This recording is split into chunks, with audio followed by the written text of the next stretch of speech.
It's okay. She off your mind.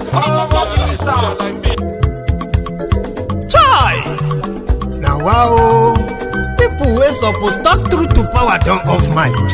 And if we talk, now 500,000 they go summer us, call them hate speech. But fear not, my ego don't come. Ingo torchlight every corner, nooks and cranny of all these bad people where they spoil our country.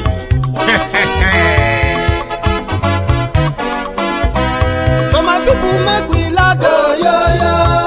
My ego don't come, oh yo yo. My people make we shout, oh yo yo. My ego don't come, oh yo yo. My ego don't come, man of the masses, oh yo yo. My ego don't come, oh yo yo. My ego diary politico, oh yo yo. My ego don't come, oh yo yo. This one not the off in mind, oh yo yo. My ego don't come, oh yo yo. And in the touchlight every corner, oh yo yo. My ego don't come, oh yo yo. Okay, some people be they holla say they want the power. Chai, them be promise us say we go get light and power. Nah. Them hustle sote they can't get the power.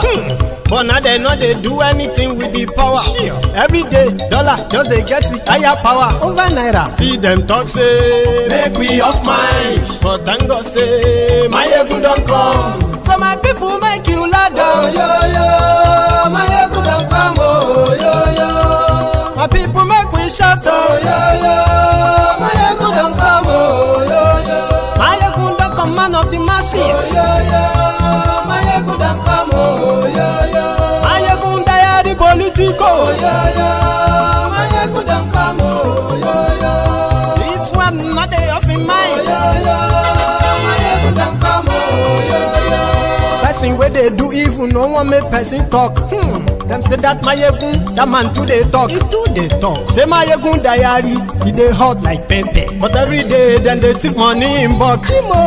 Woman picking they the street they hawk. Still them talk say make we no talk. But thank God say my yegun don't come. So my people make you loud, oh yo yo. My yegun don't come, oh yo yo. My people make you shout, oh yo yo. My yegun don't come, oh yo yo. Man of the masses, oh, yeah. My ego don't come, oh, yeah, yeah. My ego diary politico, oh, yeah, yeah. My ego don't come, oh, yeah, yeah. This man not the off in mind, oh, yeah, yeah. My ego don't come, oh, yeah, yeah. Aha.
Thank you.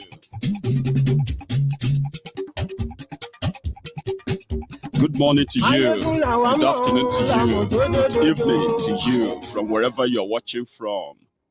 This is Mayegun Live. Thank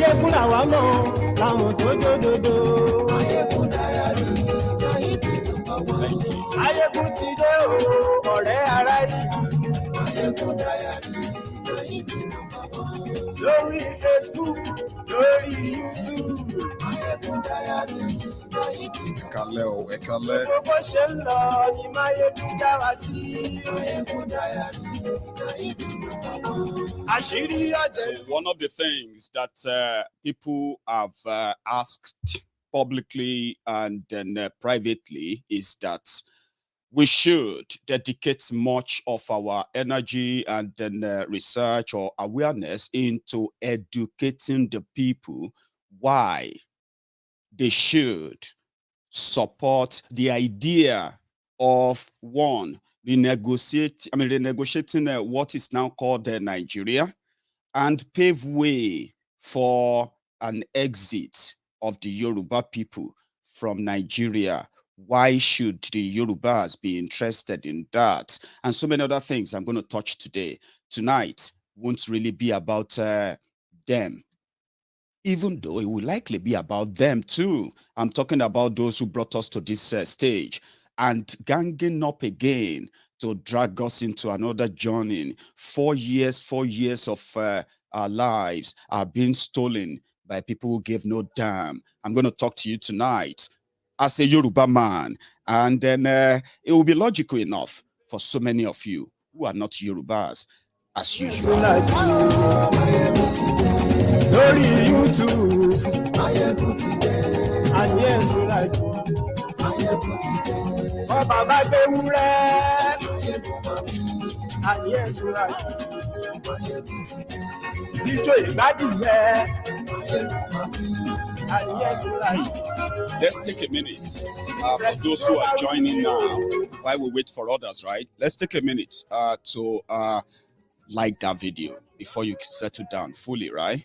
If you haven't really subscribed on Mayego's Diary Political or like the page, please do, just for a minute, and we will continue.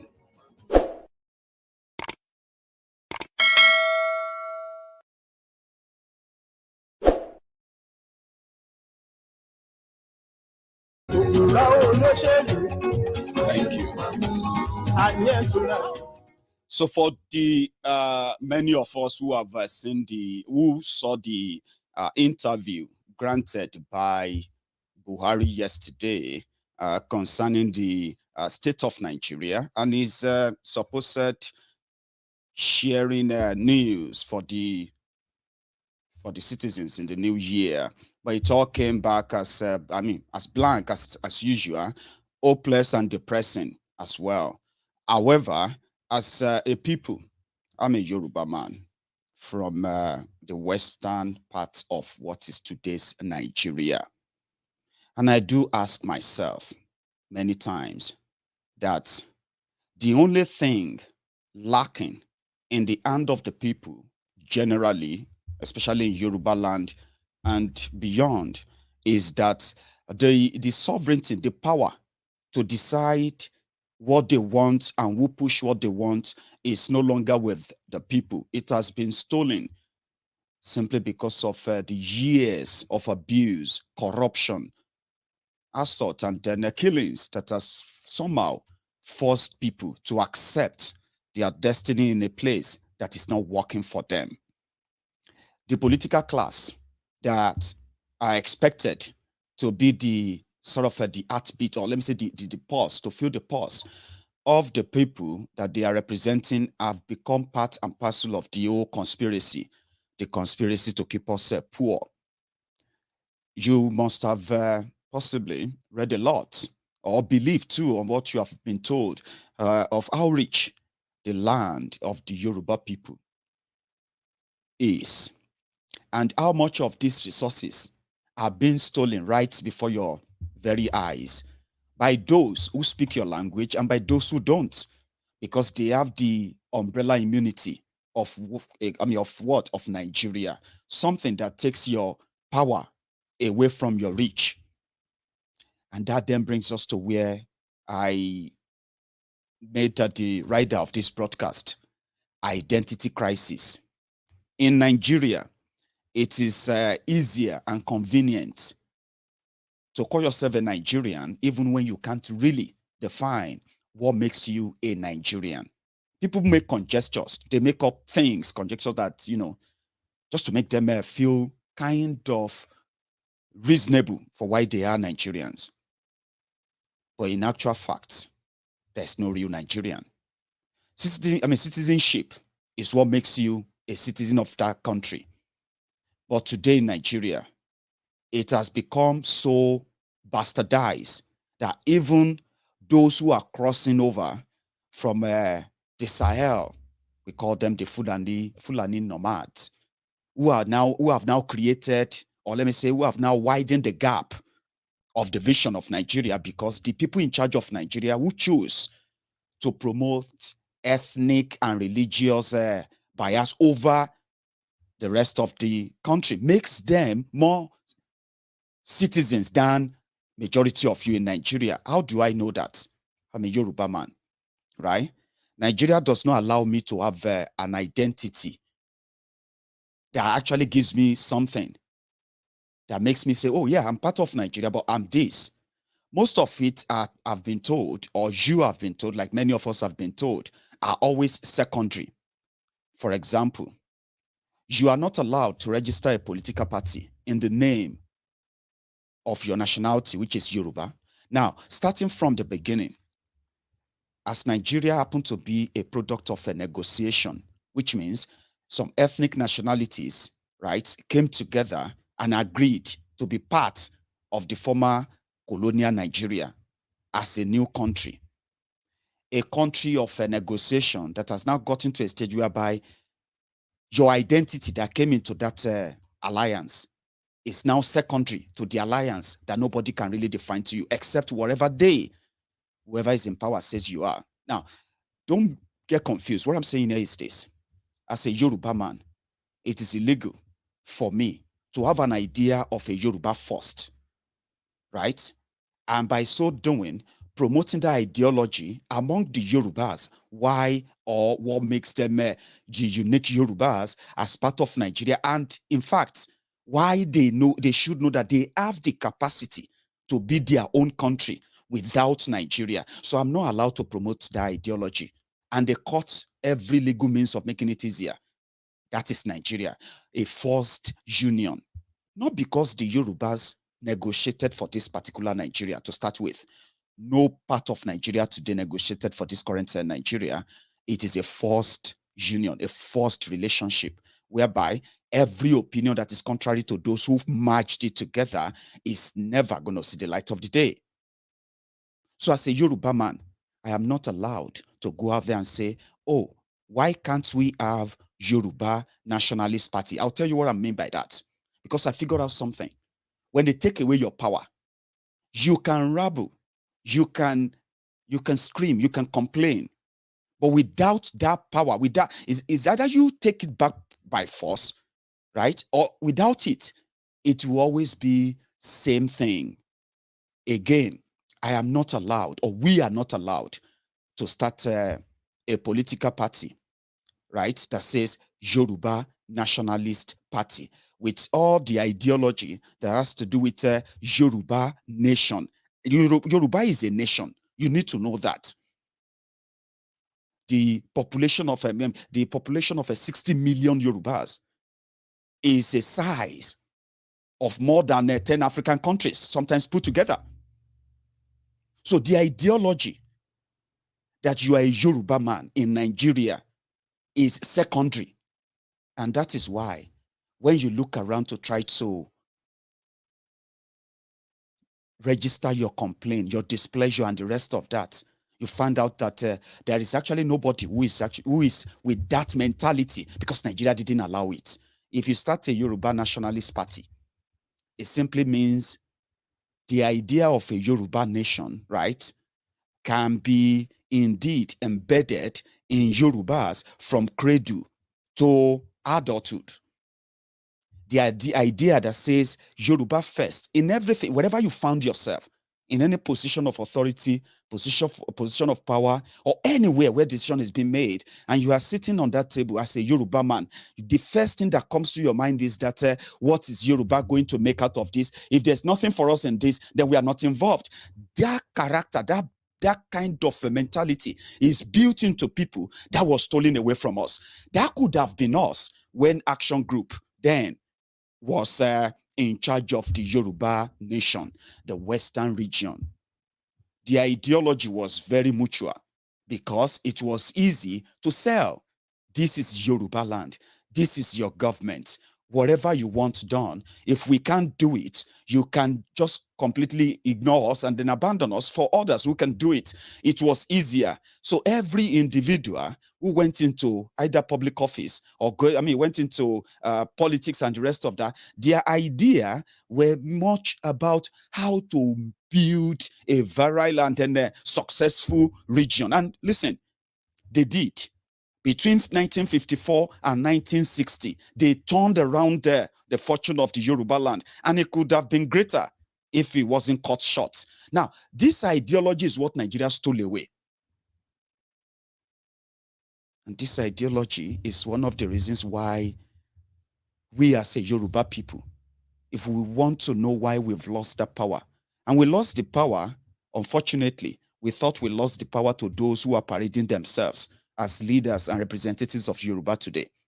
No, we didn't lose the power to them.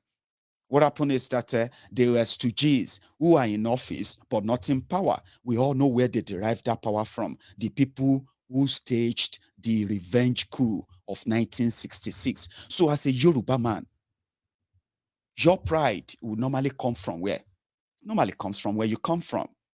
And these are the places that those who have been in charge of it for the past, count it, 60 years, 62 years now, they've done so badly, yeah, that they've made our people believe that there is no other hope.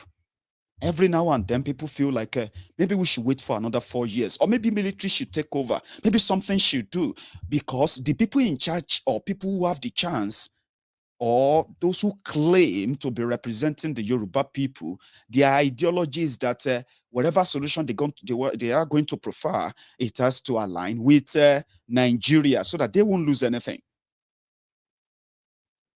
But that's one thing. When the British came to colonize Nigeria, cut the long story short, from the record, the first idea was not to make Nigeria a successful place. One, we know that. And the second one was that even at that, they still had a plan that was modeled after their own country, where they also have 4 nations in one country. According to the record, they said it was meant that like Scotland, the people of Yorubaland, they will be in charge of their own affairs and do their own things, parliamentarian system of government. And that idea is one of the reasons why people said maybe we should start with restructuring. But what I found out is this: the idea of restructuring has become a business for those who propagated that for the past 30 years, because that's what brought the likes of Tifnumbu and gang into prominence. These guys said Yorubas wanted to go back to 1963 Republican Constitution. That was the constitution that allowed us to be in charge of our own affairs without having to wait for a Buhari to tell you to go back to farm where terrorists are waiting for you. That was what brought the likes of Afenifere and co into the limelight. The idea of Yorubas managing our own affairs on our own. But it has become a sham now, because even the campaign for that as recent as 2019, for those who may not remember, Buhari was granting an interview yesterday, okay? He was granting an interview and he said, what is restructuring? That what do they mean by restructuring? That when the Igbo leaders came to him, they said they wanted more states to complement, these same states like other geopolitical zones. That's what he said. And then the Yorubas who are asking for restructuring, they were asking for, a sort of total control of their resources, whereby they will be paying some royalties into this, back to the center. So Buhari said he didn't understand what restructuring is, but guess what? In 2019 election, they put together El-Rufai and some other guys, APC restructuring committee, and they submitted a report. In that report, they reiterated what they promised in 2015: state police, resource control, this, blah, blah, blah, blah, blah, blah. But Buhari was saying yesterday that He didn't understand anything about restructuring. But guess what? In the manifestos that those who knows what Yorubas want and continue to, to what do you got to take advantage of that, they are coming back with the same message. You know what? For Nigeria to remain better, we need to restructure. That's why restructuring is now a business that is so stale, dying with the same people who are promising you another 4 years of wait. That is, if you give it to a Yoruba man, yeah, or if a Yoruba man become the president, don't worry. You see all these things that we are talking about, you will all get it. Guessing, forgetting the fact that it was the same Yoruba man, a Yoruba man, who put together all the lies that they sold to you in APC.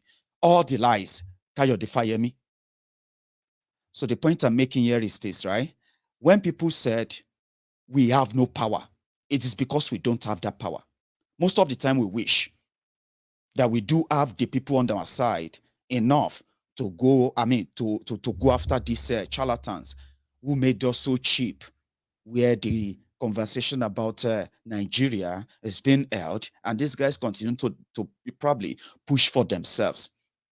Now, identity crisis is what will make you kind of want to push for a Nigeria presidency, for a Yoruba president, or whatever Southern president, or whatever presidency you want to push in 2023, hoping and thinking that these guys, yeah, will turn around and then begin to do what they have the chance to do now and choose not to do.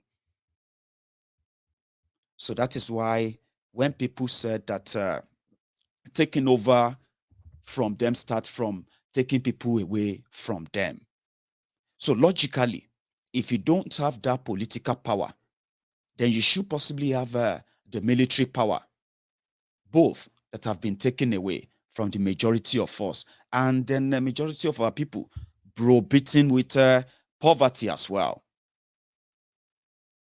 So if our identity is completely taken and we are battling with that, and you have a chance now for somebody telling you that you are a Yoruba man, and the first thing first should have been Yoruba first, not Nigeria first. And if you have to use some kind of, which is not really tenable, if you look at Buhari and gang, they kind of made it obvious that in their own world, it will be Fulani first. Policy-wise, action, military, and every other thing they do is tailored in protecting that legacy. While you are currently saddled with the myth of one Nigeria, one Nigeria. So let's come back again. Yorubas have the capacity to run the best education system in the entire Africa. We started the free education system before any part of Europe, even before here in the UK, the British even tried it. It is the idea of community. You see, when I was reading about the brain behind free education and how it was so successful in Yorubaland then that it became a model. So the idea behind it was it takes a whole village to raise a child. And if a child is raised right, the community will be the better for it. So therefore, if any community or if any country want to succeed, you have to what? You have to invest not just money, including time, in educating the younger generation, because the future that you talk about will be in their hands if they have the idea of what the future should be right from the cradle. That was what gave the idea of free education in Yorubaland. And it was easy sold. It was easier sold then, not because it was the first time education is coming to Yoruba, but it was the first time education, well, Western education indeed spread in Yorubaland. And that changed a lot of households. Many households that could possibly, if they were to be into this current political leaders in Yorubaland, if those in that era, if they were to be during this time, they would possibly just die in poverty. So that was the beginning. the involvement of the community in building their community. I was told it was easier then for community courts to give or settle disputes legitimately enough that parties are satisfied using different different of our traditional cultural norms in managing disputes, managing security, promoting trade, all those things, development as well. These were supposed, and I was told, and in fact, I verified and I confirmed the greed in people was pretty much less because people believed more in hard work, that it will always pay. For example, is a child that invested, his or her time in his or her studies, right, and came out very well, stood a chance of getting the best scholarship he or she could get. And listen to this, even before they graduated from secondary school, they already had jobs waiting for them because they were trained they were being trained for jobs that are already waiting, for the market that is already waiting for them, until that crashed and greed set in and people became greedy just because the system then said you just have to survive on your own. Hard work became nothing, and gradually thieves became role model. So we lost it from then on, but we can still do it. There's something called adult education for those who are already grown up. But what do we do to the younger ones? Look at the damages of the last 22 years since democracy started. That was the time that the Yorubas could have the chance of shaping their destiny. And guess those who were saddled with that responsibility back then, the same characters you are seeing today, who are offering you the same future they promised you 22 years ago. First, they destroyed our education sector in Yorubaland. And that is deliberate. Okay, it is deliberate. They know that if you don't have the required education, right, you probably won't have the mental capacity to challenge the inadequacies in what they provide for you as alternatives in your everyday life, as they have made it with Nigerians.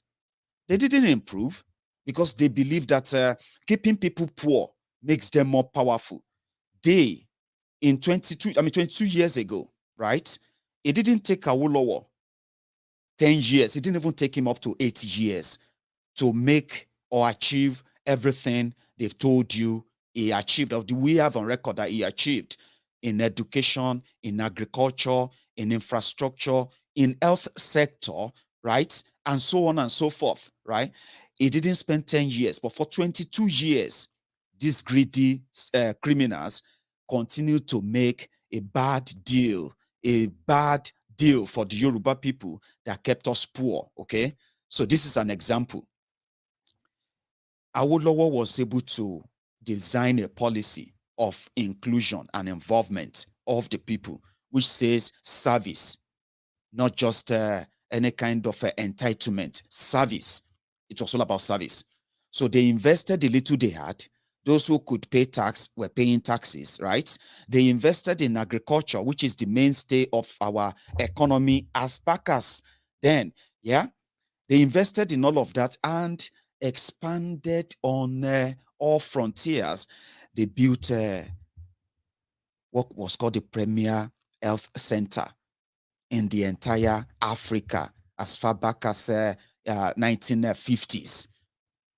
And that is the today's university teaching hospital. University hospital, University College Ibadan, UCH Ibadan.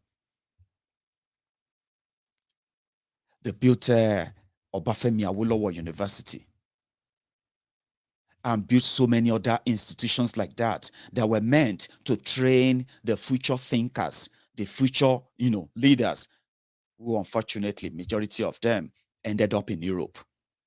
When Nigeria finally collapsed, the best brain trained from our system in Yorubaland, they ended up in Europe, America, and all over the world. Then the opportunity presented itself again in 1999, when those who had the chance then pretended and told the Yoruba people that we deserved better. And guess what?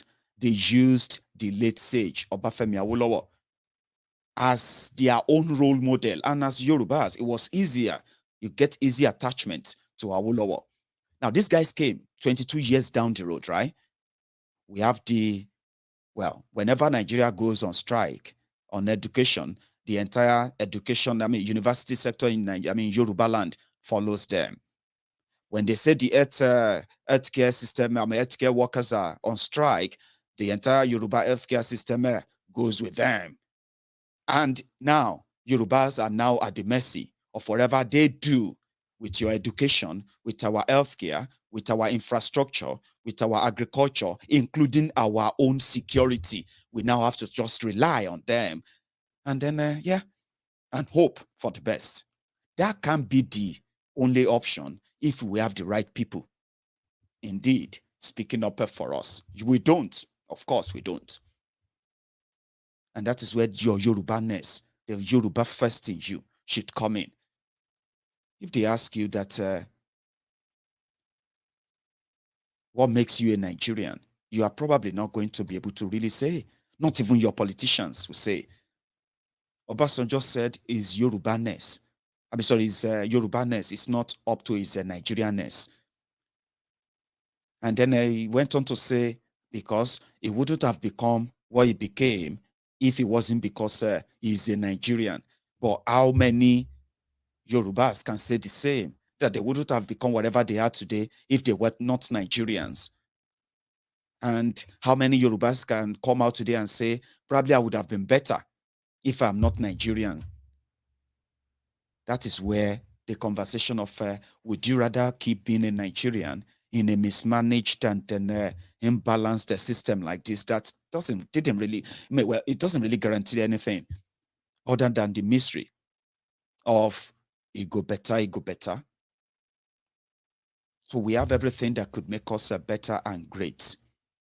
We have the people, we have the land, we have the resources, but we don't have, let me also say we have the greedy people who don't see beyond the piles of stolen cash and then illegally acquired properties that they flaunt about all above the impoverished land. Do you see how the Yoruba land looks generally? 60 years after independence, 22 years after democracy started, the Yorubas have been going to Abuja. They have been going to different meetings discussing the underdevelopment of their people, what they think or what they have been thinking should be the solution. And among it all, right, none of them took us out of the hole. We have young people who are currently in their 20s. So if this continues, what they are trying to steal from you, if you continue to believe in the fraudulent one Nigeria, is this. You're going to add another 4 years to it. Some of you are going to probably escape it. Some of you are going to climb like the crab in a bucket. When you put hundreds of crabs in a bucket, you get to see some who are going to try and crawl out. They have to crawl out by climbing the other hundreds that are going to get stuck below. They have to climb on them to climb out. Some of you are going to climb out, but millions are going to what? Drench in the same pit hole of poverty, deliberately kept going by those who have the power to stop it, but they choose not to. So if we have the power, for example, let's say we have you have a real country, or you have people fighting for Yorubaland. In 1999, there was a party called AD, Alliance for Democracy. They were pro-Yorubas. They were not allowed to call themselves Yoruba Nationalist or Yoruba this, Yoruba that, but they were pro-Yoruba. And they won the entire Southwest Yoruba states. Ogun State, Oyo State, Osun State, Ekiti State, Ondo, Lagos. They didn't win Kwara. I can't remember if we did. Or did they win Kwara? Did the Yoruba won? The AD won Kwara then. I can't remember. Now, you see that moment.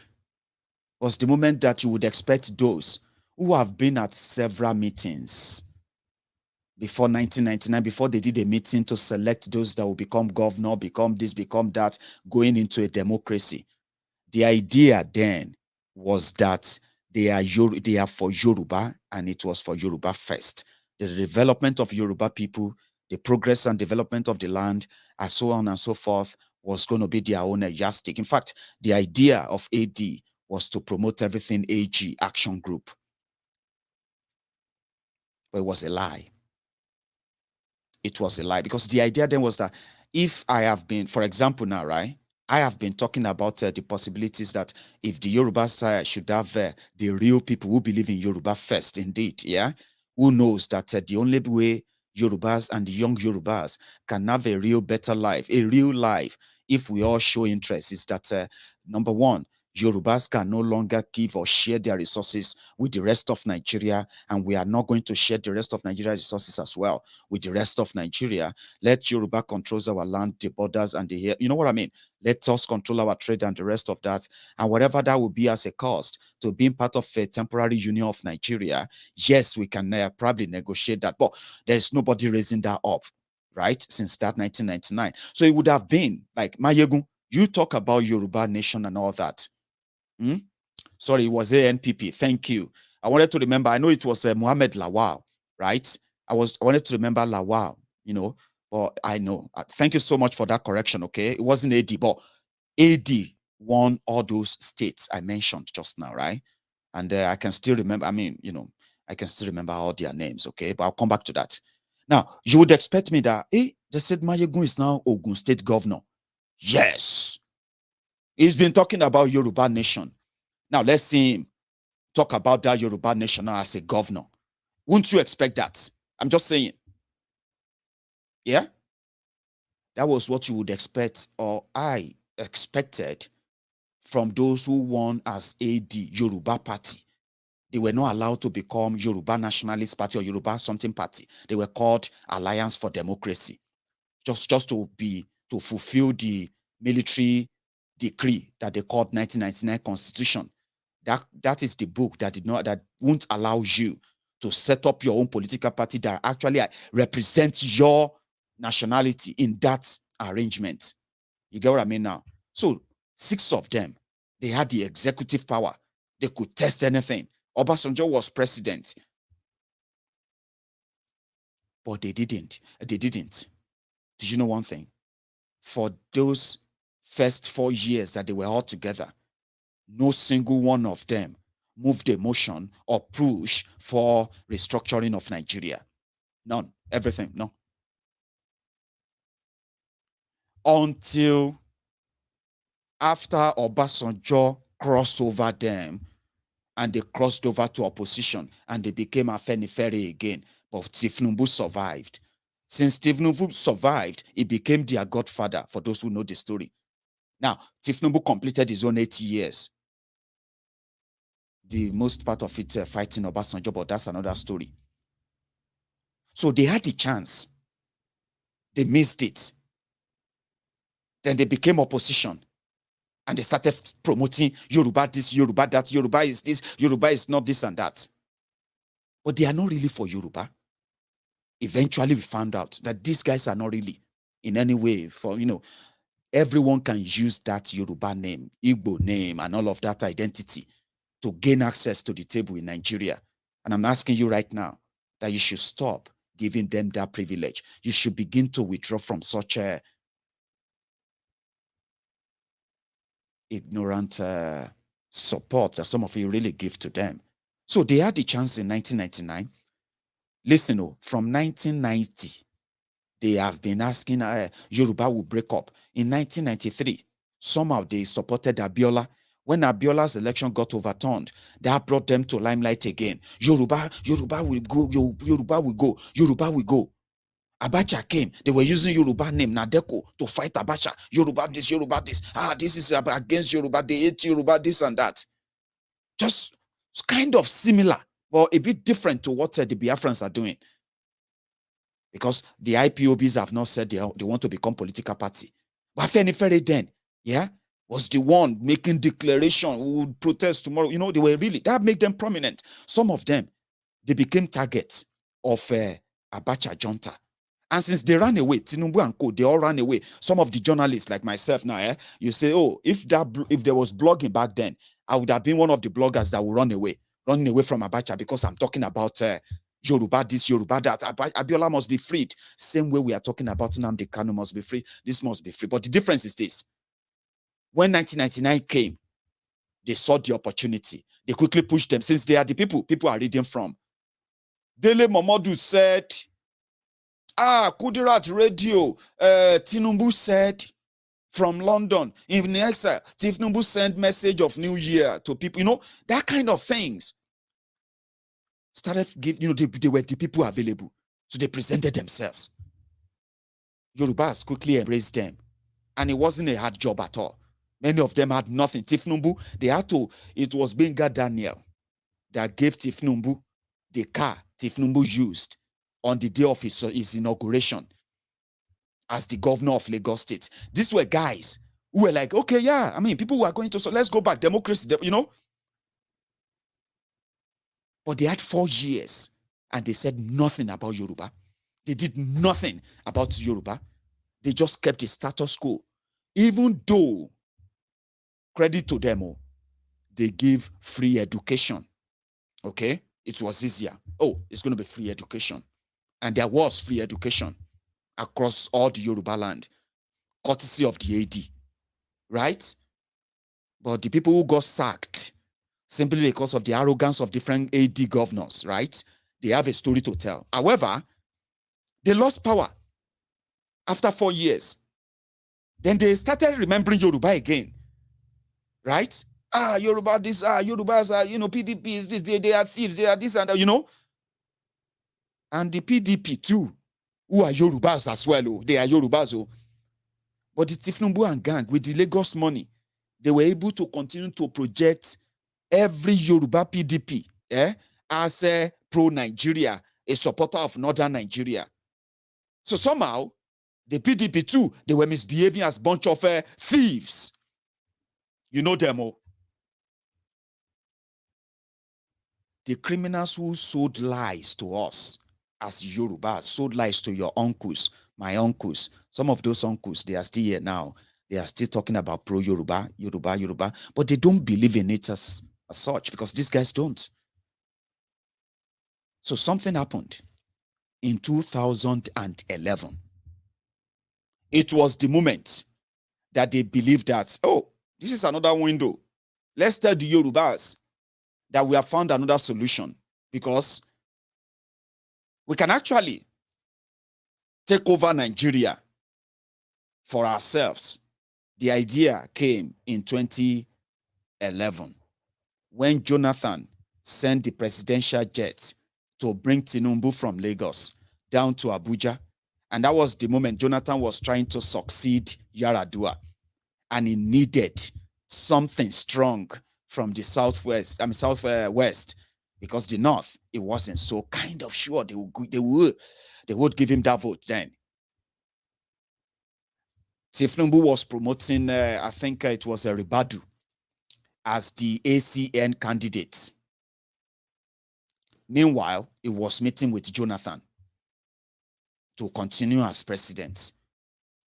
From the grapevine, you know, that kind of arrangement is not going to be cheap. Of course, it wasn't cheap, right? And he cut his deal then. That gave him an idea the kind of man Jonathan was. And he was like, this guy is a weak guy. He got his money. He flew back to Lagos. And then he fulfilled, well, he delivered. He fulfilled this part of the deal. That was the moment ACN managed to finally find their way into other part of Yorubaland again, starting with Osun. Then Tifnumbu decided to take Yorubas to APC with the arrangement, or with the belief that maybe Buhari will buy and it will be like Yaradua, Jonathan case again. And it will be their turn. Do you know what they told Yorubas when they want to drag them into that arrangement? we need to restructure Nigeria. The same thing they told the Yorubas in 1999. But guess what? Something also happened. When Jonathan now won the election, they said Jonathan is from the Niger Delta, South. His deputy, Namadi Sambo, is from, where's Sambo from again? I don't know, Kaduna. And then they said the Senate president, should go to the north. So David Mark probably will pick that up. The speakership should go back to Yorubaland. Mulika Takonde. How many of you know that story? Mulika Takonde, honorable from Osun State, was nominated by PDP to be the Speaker of the House of Representatives, a Yoruba woman. Tifnumbu and gang decided not to go to ACN candidate. They didn't go to ACN candidates in Abuja to oppose and be speaker and pick a Yoruba man or woman from Yorubaland, from ACN. No, you know what Tinubu and gang did? They went for Tambua. They went for Tambua from Sokoto. Tifnumbu and gang moved money, and the members convinced, since Tambua is a PDP member, he already has friends in PDP. All he needs is just some supporters from ACN, and he can be and defeat the Yoruba woman that they nominated for speakership. And Tifnumbu and gang, they celebrated it. Yes, because they will later use that against their agenda of 2015 to tell the Yorubas, what is your gain now in PDP? What is your gain in Nigeria? From number 1 to number 4, you are not in number 1 to number 4. And that's what the Yorubas are repeating. Some of these, my brothers and sisters who have fallen for their lies. Meanwhile, they can't figure it out why things are not working, despite believing all the lies. Yorubas moved against a Yoruba woman from becoming the Speaker of House of Representatives, because Tifnumbu and gang have their own agenda. What was the agenda? They will tell the Yorubas, you are not in number 1 to 4. But I have a deal for you, Yoruba. We are going to start a new party. We are going to meet Buhari, and Yorubas is going to be number 2. I'm going to make sure you become number 2 in Nigeria. And it worked. It worked among their crooks and the gullible ones that listen to them. It worked. I don't know what they are going to tell you for 2023 that you are going to believe, but I have an idea that since they know that the whole thing has scattered now, Buhari has managed to expose the whole rot. The question should be, which of their lies are you prepared to fall for again? People are saying, listen, if to say Nigeria is a place, if you look inward, same way I told people that the Igbos are the enemies of the Igbos, before the outside enemies could gain entrance and penetrating and harm you, there would be no way the enemies without will penetrate you without the enemies within. It is the same thing for us in Yorubaland. There is no injustice that we complain about today. There is no amount of, underdevelopment that we complain about today that Nigeria has brought upon us. None of this is the, it's caused by those from outside Yorubaland without the consent of those in Yorubaland. So if you pay attention very well. So that's why we said, if to say Nigeria is a place, if to say these guys have been honest enough 22 years, they could have made the job easier now for an average Yoruba, an average Yoruba man or woman to be proud enough to say, whatever I do, it will be Yoruba first. We have no political power. Do you get that now? They play a lot of games. Most of these games, they get away with them because of our short memories. People have told me that not until they started listening to Mayegun's Diary Politico, they are not really interested in politics, that they never really thought how effective understanding politics help in understanding politicians who choose to always play on your emotions most of the time. If you understand the politics, if you understand the way they act, you are likely never going to continue to fall for the way they play you, because it's the same thing again and again.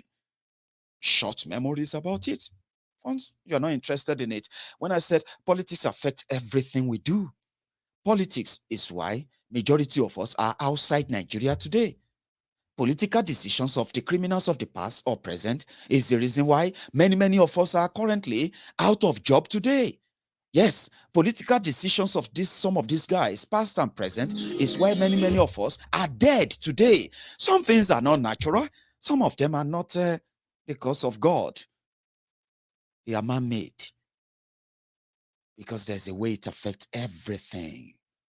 And when things changes, humans always try to find a way around it, to adapt or to escape it. Somehow, humans always find a way. That is why you need to understand politics, so that your emotion doesn't take most part of you. It's important.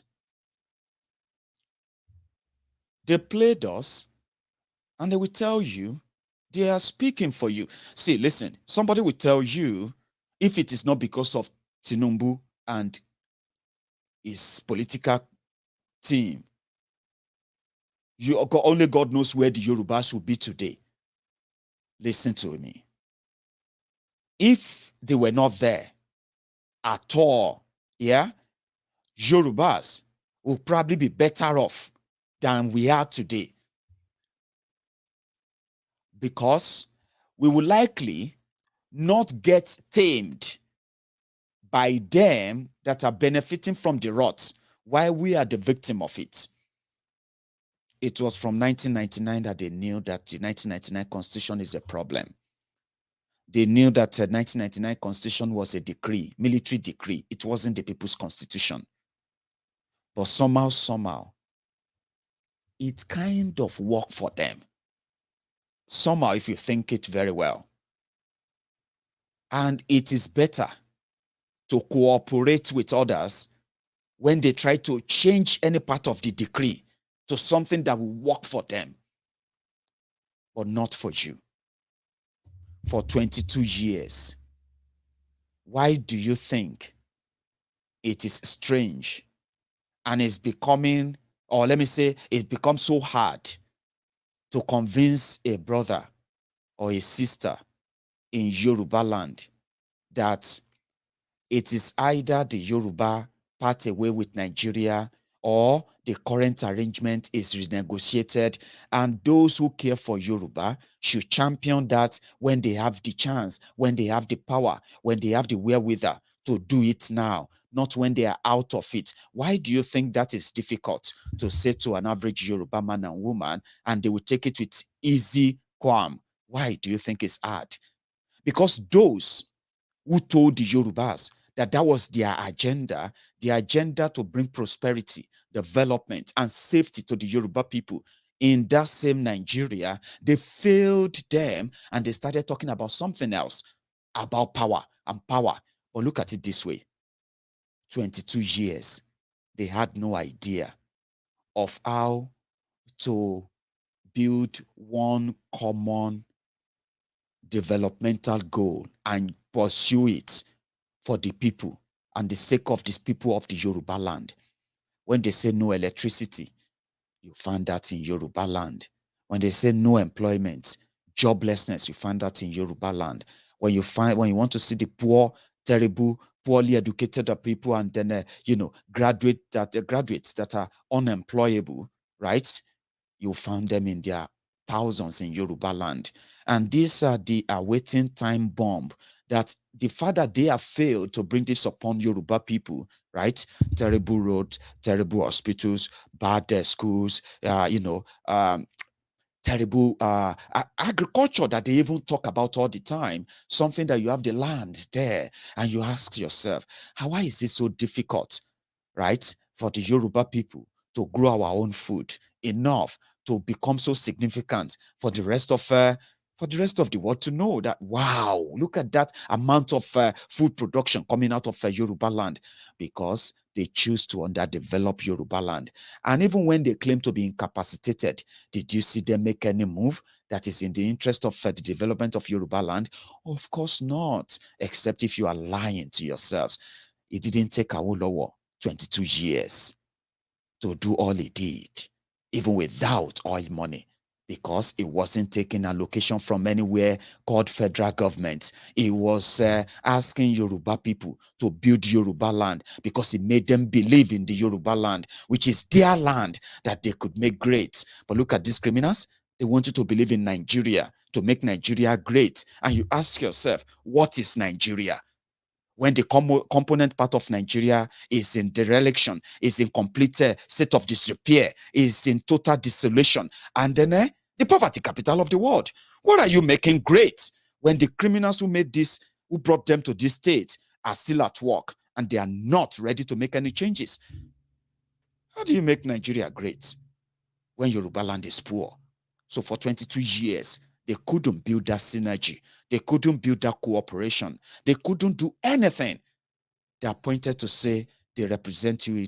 They represented us in 22 years.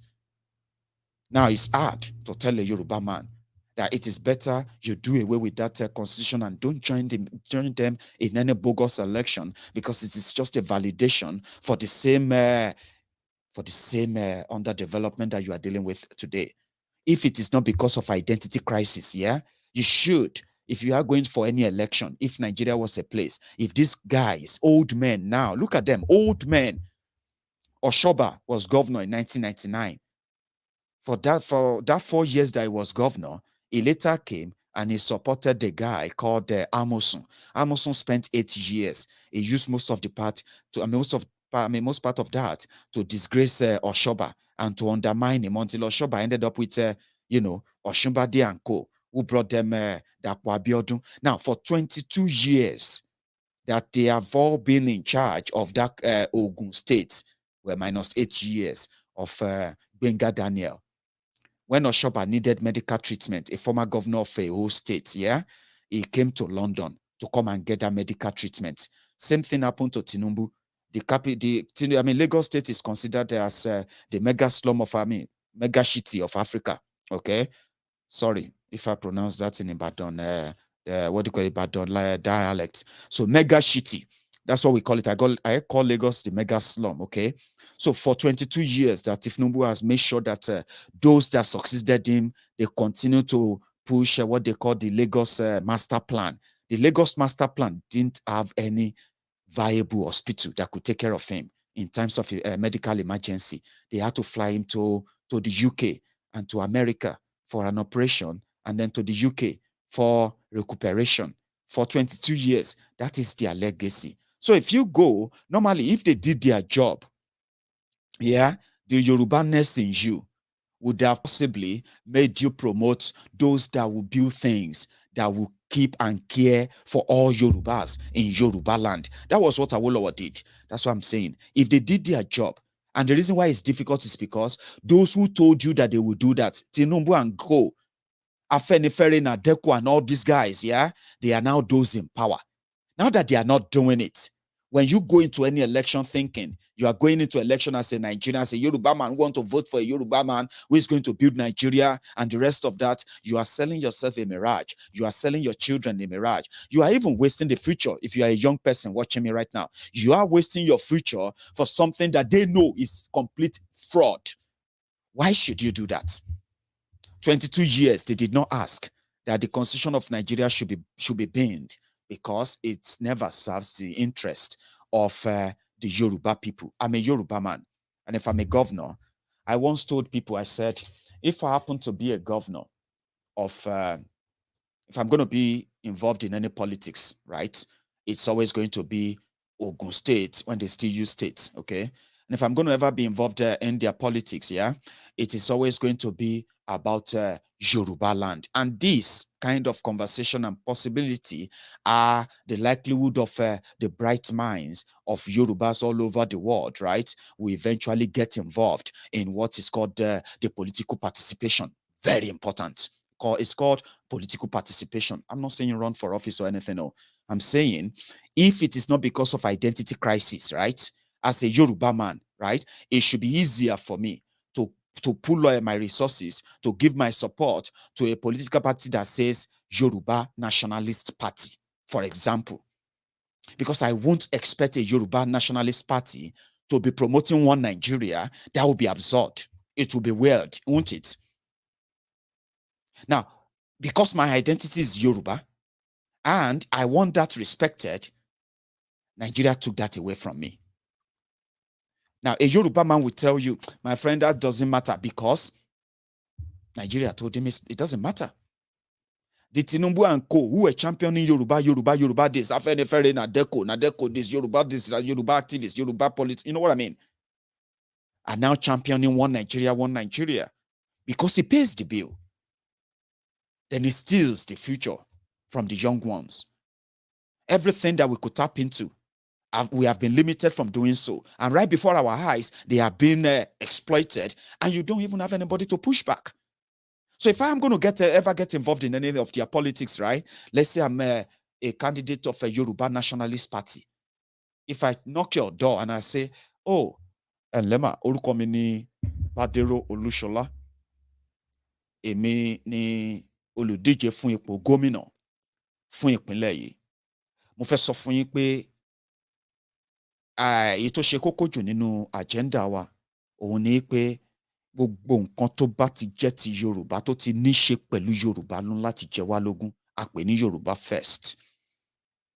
Àkọ́kọ́ bẹ̀ ni pé ẹ̀kọ́ Yorùbá ó jẹ wá lógún, ní èyí tó túmọ̀ sí pé kì í fi fún àwọn ọmọ wa nílẹ̀ Yorùbá ní ẹ̀kọ́ ìmọ̀ ìjìnlẹ̀ tó péye, ìmọ̀ ìjìnlẹ̀ tó mú ọgbọ́n dání tó lè jẹ́ kí wọ́n ìrònú pé báwo làwọn tún ṣe lè tayọ àwọn tí wọ́n tó ṣáájú wọn. You know, a fẹ́ ṣe ètò ìlera ti ilẹ̀ Yorùbá, kì í ṣe ètò ìlera ti ilẹ̀ bòmíì. A fẹ́ ṣe ètò ọrọ̀ ajé ti ilẹ̀ Yorùbá, kì í ṣe ti ilẹ̀ bòmíì.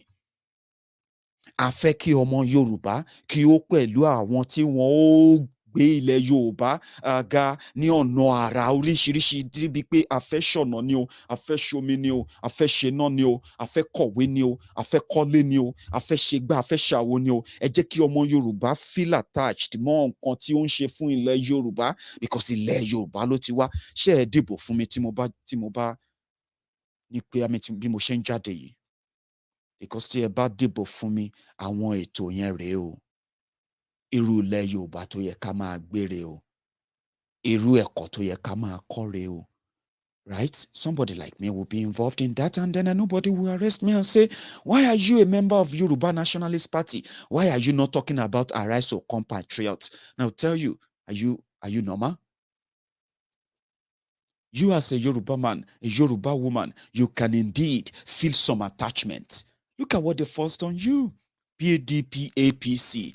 Go and join them if you want to make any difference. If you don't like what is going on, go and start a political party and join them. In a rigged system, that those who are benefiting today are going to start shouting Yorubas are being marginalized in the next couple of months. Just wait for it, because I know that's going to be the end result.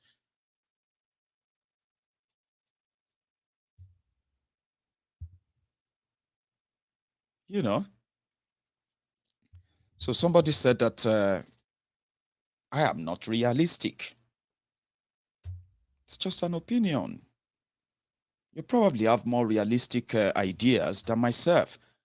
Did you get that now? It is not realistic.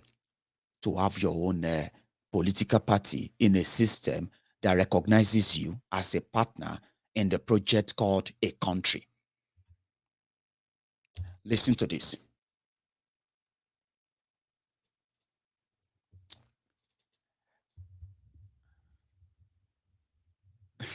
Okay, I think I get that. Maybe I didn't get that quite well. You are quite not happy that I'm speaking Yoruba, yeah? Well, I have no apology for that, okay? Sometimes when I speak this Yoruba, yeah, if I actually want to make it something everybody should hear, right? Of course, I kind of break it down, okay? But normally, you should never feel offended if you started the broadcaster with me. I told people that when I present this, I'm going to present this because I want to talk to my Yoruba brothers and sisters to make them understand why it is always going to be a better alternative, right, to chase and pursue the Yoruba agenda if they can at least stop the identity crisis, okay? So I have no, what do you call it? Then somebody said they campaign for no election. Of course, there's a campaign for no election. That means there are people who are reasonable, by the way, when it comes to the campaign for no election. Okay, you have to tell people why they should boycott election, which is exactly what I am doing right now. Okay, when you tell people no election, you have to give them the reasons why. Number one, the people who are going to push you into an election we know is just a validation, right? And at the same time, the system, the same constitution that is meant to probably organize the best, a kind of a fair election for you is a rigged one. You didn't put that in place. So why participate in an election that will produce the same results? I couldn't say it more than that, okay? Because I won't say, oh, we need to stop people from election, right? For those of you who want to be reasonable enough, okay? I'm not talking about those of you whose emotion may be running riot, okay? Or who probably won't like it the way I'm actually saying it. But again, I don't have any apology for you, okay? But being reasonable here, when you talk about right, it is your right to say we want Yoruba nation. It is our right. And we shouldn't be hunted down for it. Everybody condemns it, okay? It is our right to say, oh, we will not participate in an election that is a sham. And in fact, we will protest it. It is also our right. It is not our right to stop others who want to participate in an election. And to some of you, that is inconvenient. And it is called inconvenient truth. When you say, where your right stops is where other people's right starts. You should always have that at the back of your mind. That as you have right to fight for something, yeah, same way you don't want to be interrupted with it, yeah, is what? You cannot interrupt others too. I hope that is very clear. Now, we have this technique of persuasion. The technique of persuasion is that you let people see reason why it is not worth it. Now, if you manage, which is the goal, to get enough people to say, indeed, this doesn't make any sense. Why should we participate in an election that, number one, you cannot verify that those they claim to register are indeed registered voters? They can't be verified. And the imbalance in the whole registration process and the rest of that, including the conduct of the election, many reasons, yeah, that they said transferring an election or what, transferring election result and the rest of that are completely all rigged. So why should you participate? Now, if you get enough people to say, you know what, we don't want to participate in this election, we are going to protest, you are supposed to be allowed. You can be 1 million, you can be 2 million, you are meant to be out there. Now, if you now push enough, right, you will achieve two things. One, there could be an immediate constitutional reform that we have to redesign how your election is conducted. Two, or they have to design an electoral reform for this particular one until you are satisfied that, yes, okay, we can send in people we know we can vote and fight for this and that for us. So don't always let emotion of what you want be cloud how sometimes logically things are going to be. That's why they say if wishes were horses. Many of us will wish that a group rise up tomorrow. I'm not going to dismiss myself, not a group.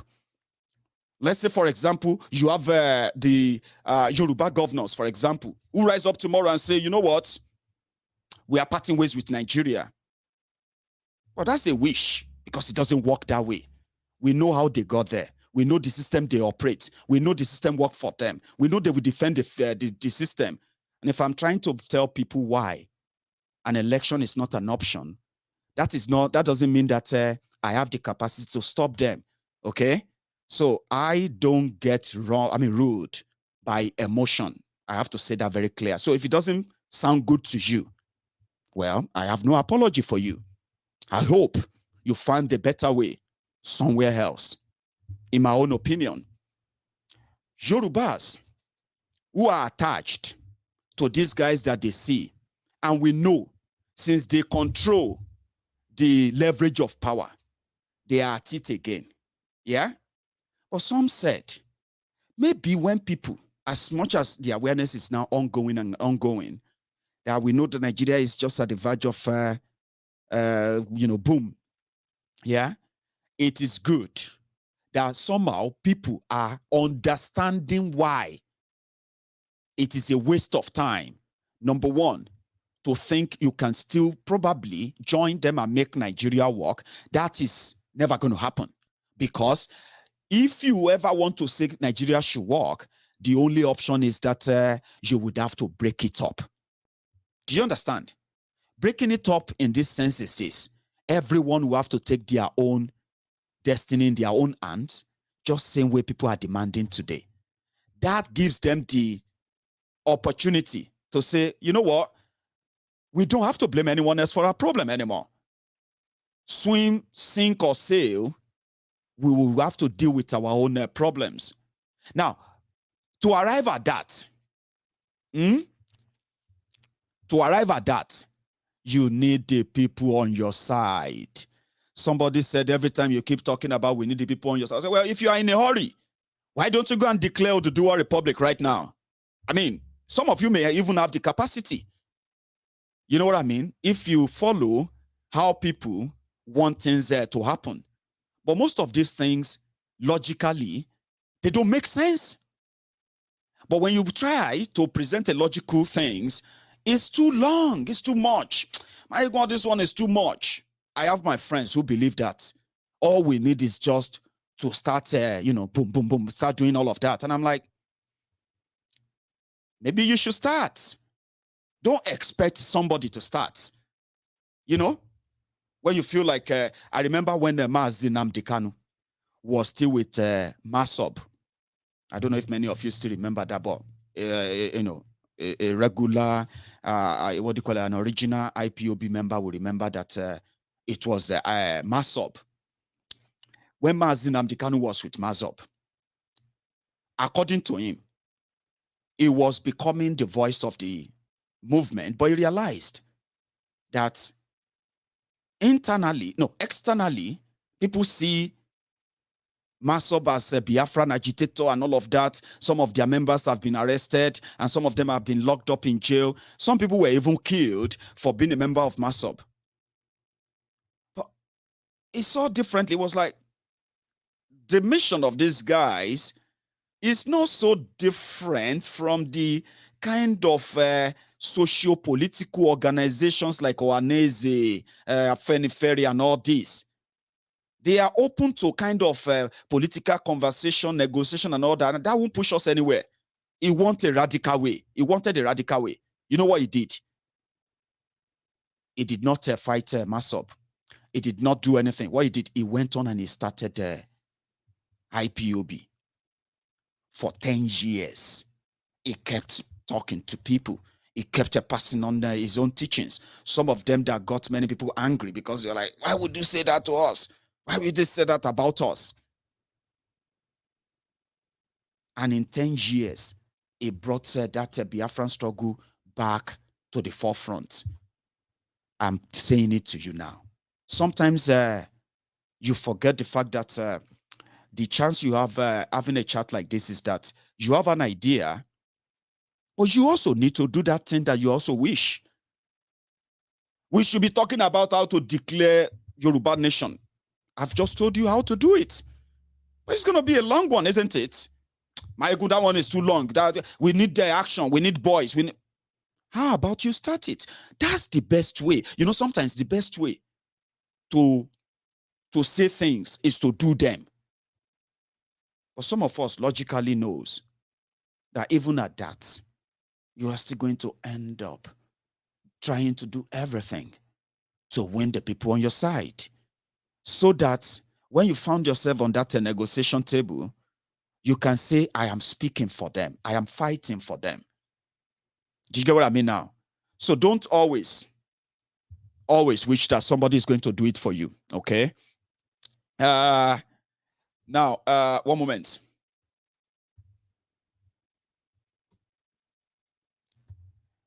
I don't know why you guys are fighting yourself, but I don't know. But I'm going to open the line, okay? If there's anything you feel like is missing, right? There is a number on your screen, okay? You can use that, all right? In fact, that's what I'm going to do, because it's like I'm reading your comments and I can see all of you tearing yourselves, and I could manage to answer a few I could, but it seems not working.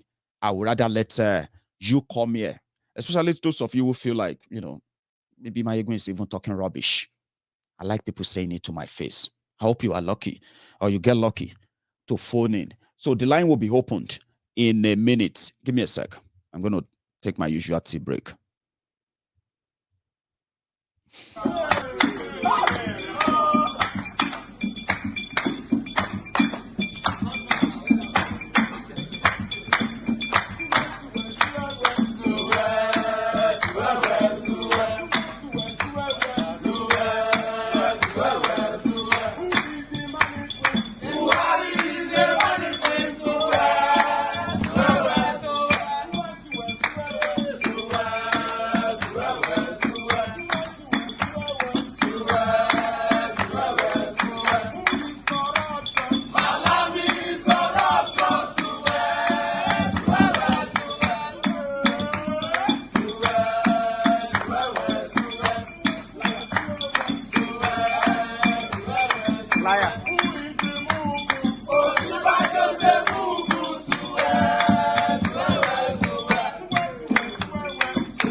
Yeah, sorry.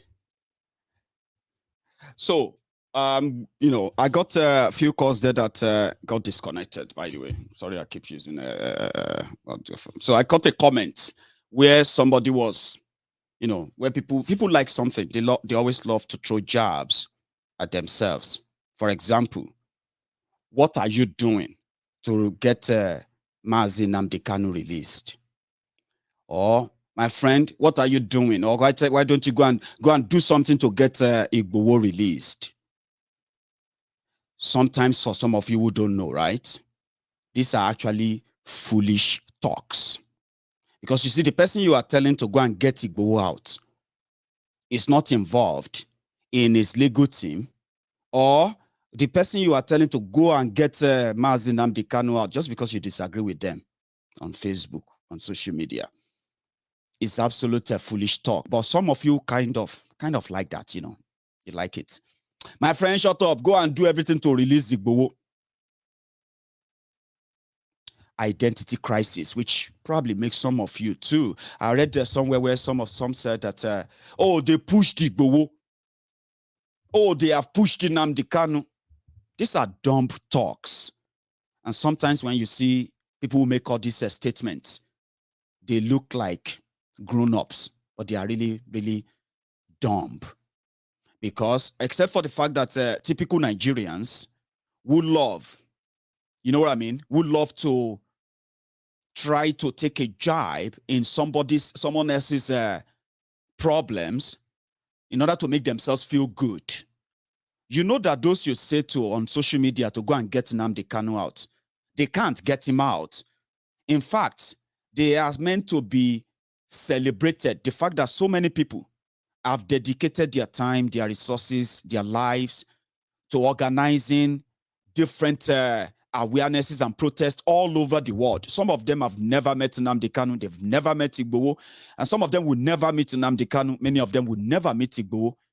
But they dedicated their resources to bring the world attention. They are not lawyers. They are not people who are going to break into any prison to get them out. You know where they are. You know who are holding them. You know those who are trying to get them out. You know the roadblocks they are facing. And you know all about this. But somehow, you are still going to foolishly say, go, what are you doing? What are you doing to get our leader out? What do you want him to do? To what? To break the prison? Eh? Foolish. Hello there. Let me see if that connects, by the way. Hello, can you hear me? Hello. Yeah, I was having problem with this line, but I don't know if you can hear me. Can you? Hello. Hey. Man, the line is terrible. Oh. Yeah. Can you hear me? No. Okay, let me try another one. Keep trying, please. I don't know what happened to your line. Hello. Yeah, can you hear me, Mayigun? I can hear you loud and clear. I don't talk and say now me go be the first to call since yesterday. So now you're just catch that my first caller because the line no clear. Honestly, Mayigun, in fact. Good evening, sir. In fact, God go bless your wisdom. You tried it. You see, yesterday and today, oh boy. In fact, you speak the mind of millions. Beyond what most of the people, what they talk about. You see, this identity crisis that you're talking about, I don't think a lot of people understand what we mean. And I believe if some of them could listen to this your broadcast this night, then they should begin to understand the reason why some of us are fanatical when it comes to Yoruba. Stuff. Brother, let's think about this thing. Forget about Africa. Let's go to European. The population. What is the population of Bulgaria? What is population of Kosovo? What is population of Serbia? What is population of Montenegro? What is population of Poland? What is population of Czech Republic? What is population of Hungary? Put all these things, all these areas, put them together. What is their population? They now tell me, 50 years ago, where are they? When Yoruba was Yoruba. Do you know that Turkey of today, just started building their metro line about 10 years ago, 10, 15 years ago. Brother. Niger Republic has no train up to this day. Do you know that? No. Let's forget about Africa. You, we are talking about advanced world. Advanced world. Come to Lebanon. Do they have? They don't have. Now, when we talk of independence, how I wish all this Baba, all this coconut head that we call leaders. Sorry the way I'm talking this night. My voice cracked when I was singing. That's why.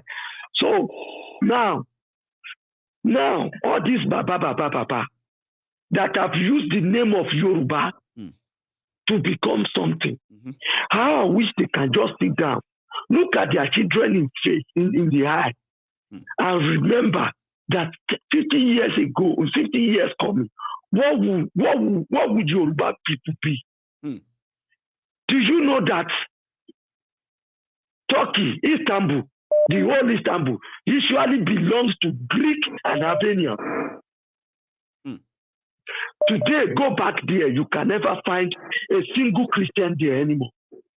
They were slaughtered one by one and being taken over by Muslims, by Arabs.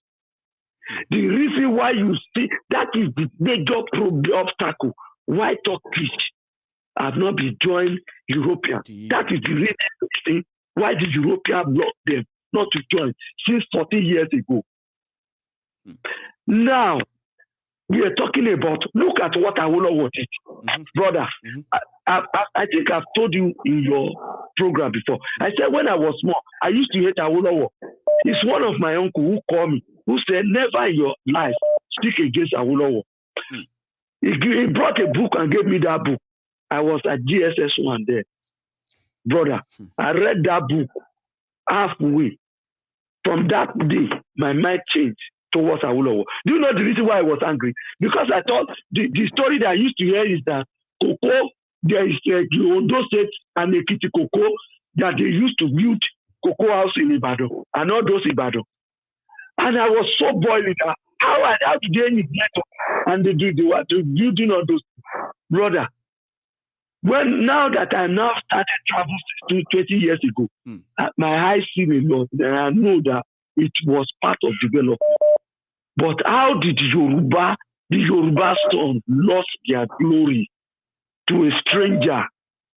Brother, it's a shame. It is convenient for a Yoruba man to be speaking at the top of his voice, fighting for Nigeria. But when you bring a topic of Yoruba to him, his voice will go down.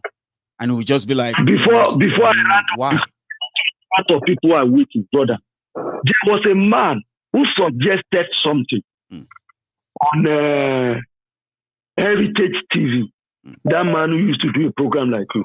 And that program that the man suggested was so perfect. I was even waiting. He said they want to start Yoruba consular. Right. In London, and they can be issuing ID card and whatever. Okay. I was expecting that to tell you that all those information that we're getting, the one that are valuable, I don't delete it. Brother, that man only pronounced it, but he couldn't achieve. I think by and by I forgot. Brother, put it, add it to your agenda. Let us start something. See, it's even easy. It's even easy. Me. Yeah, it's even easy. What I was proposing, what I was proposing initially was that G7 this and that, right? But I've come up with an idea. That's why I'm telling you, add it to your program now. We can start something like that. No, I mean, I wanted to say to you, hang on for a minute, yeah? I wanted to say to you that we can call a meeting in London or Manchester, meet midway, where everybody will just, on a day. So if we come up with a day for our people in London and Manchester, and they call all the Yorubas in the UK, even if it's just going to be 20 people that will show up, 200 people, 1,000, maybe we can start something. But we need something. Expect 5 people. Then when we start, the rest of them, when they see the benefit of it, then they can start joining. Because there's something I want to tell you. There's some countries, association, especially Poland, association in this country. Brother, they are like Jews. They are unbreakable. The crime they have committed in UK alone is enough for them to exterminate all their names and wipe them off from the UK. Do you forget they used to talk about them before? How do they go about it? Brother, It's all these things. Some people negotiate and make sure those things go away. I won't say much. Thank you so because much. This night, I give it to you. Let me give other people. Thank you. Thank you, so brother. Yeah, that's a good one. So I have another caller on the line. Hello. Hello, good evening. Good evening, Ma. How are you? Yes, I'm blessed. And you? I'm very well, Ma. Thanks for asking. So you are live. Thank you thank you so much for the wonderful job that you are doing. Thanks, and it is well appreciated. Thank you, Ma. Let's start with the youth. Sometimes I just wonder what happens to Yoruba youth. Are they sleepy? What happens to them? Because to their face, their destiny already have been mortgaged. And they just fold their hands and watch somebody mortgaging their lives, their future, the future of their generation. And it's like, I want to make a decision for you. They are packing their bags. They are ready to leave. That's right. Because somebody thought it was 80, 70. Can you pharaoh? I wonder. These are the people that are old. You can judge from the interview. He was only talking about Malu, Ojono, Malu, rural grazing away. That's all. Because their brain is analog. They cannot think fast anymore. And the Yoruba youth, they just, for me, the way Timofin is as if Yoruba youth, now some of them are waking up, but at the same time, are they doing what they're supposed to be doing? Because if they are doing, I want to low country. That's right. I want to get and education Baba Wolowo. I want to get. Ní ìgbà tí Nigeria celebrate independence ní 1970 tó pé ọdún mẹ́wàá. Anybody tó wà ní Nigeria ń gbà yẹn ní school. Wọ́n ṣe oúnjẹ fún gbogbo wa lọ́fẹ̀ẹ́ ni wọ́n fún wa ní drinks everything. That was Nigeria tí a mọ̀ nílẹ̀ Yorùbá. Now everything is going backward.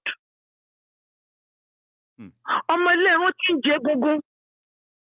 The mineral resources tó wà nílẹ̀ wọ́n ti ń tà fáwọn foreigners. And àwọn ọmọ ètò káwọ́ gbénú wọ́n jáde university wọn ò ríṣẹ́. Wọ́n ní kó lọ dáko, wọ́n tún bọ́ sóko, wọ́n tún pa wọ́n mọ́ko. It is a shame pé nígbà tí ìyá mi tó máa gbà láàrú.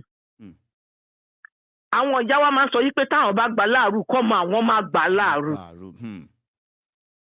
Wọ́n á lọ sí oko, wọ́n á dúró lójú títì nínú oòrùn, nínú òjò. If you go to Nigeria or let's say Yorubaland, lójú títì, you can see all those old women tí wọ́n ń ta ọjà.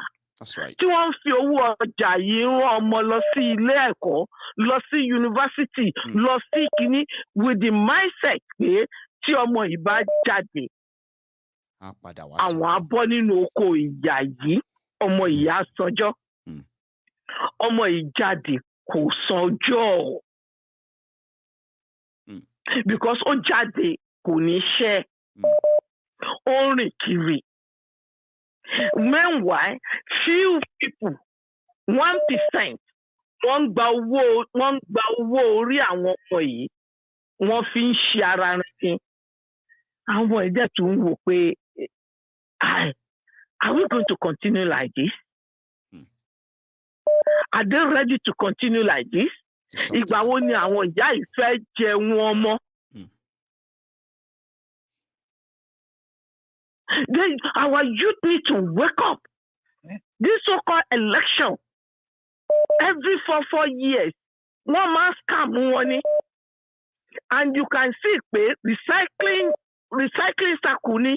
That's true. Àwọn olóṣì arúgbó tó yẹ kó àtọkùnmákò àmọ̀nàrúnmá lọ yẹn wọ́n recycle ẹ̀ wọ́n bá tún kúrò wọ́n á tún fọmọ wọn sí wọ́n sì sọ di family enterprises and wọ́n dìbò ìbò òṣìwò náà ń dì ìbò wọn ò ní mí ni. That is the point because it makes no sense. Wọ́n lọ dìbò nígbà tó bá lọ dìbò ilẹ̀ ó ti kọ result already. So why wasting your time? And is it going to continue like this? Because up to today, that's why àwọn ọmọ yóò ríṣẹ́. Àwọn ìyá wọn sì tún struggle láti rán ọmọ wọn lọ sí school because believe Yorùbá nìyẹn. That's right.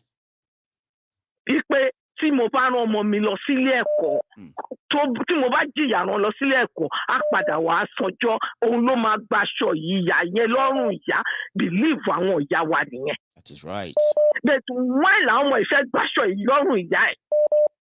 Wọ́n jáde school wọ́n tún wà nínú ilé tó bá ti wá dìgbà election àwọn olùṣí onísàkámàjẹ yẹn wọ́n jáde wọ́n wá máa fi calling card 500 200 wọ́n máa fi tù wọ́n lójú. And àwọn náà tún máa gbà. It's a shame on them. They create this poverty.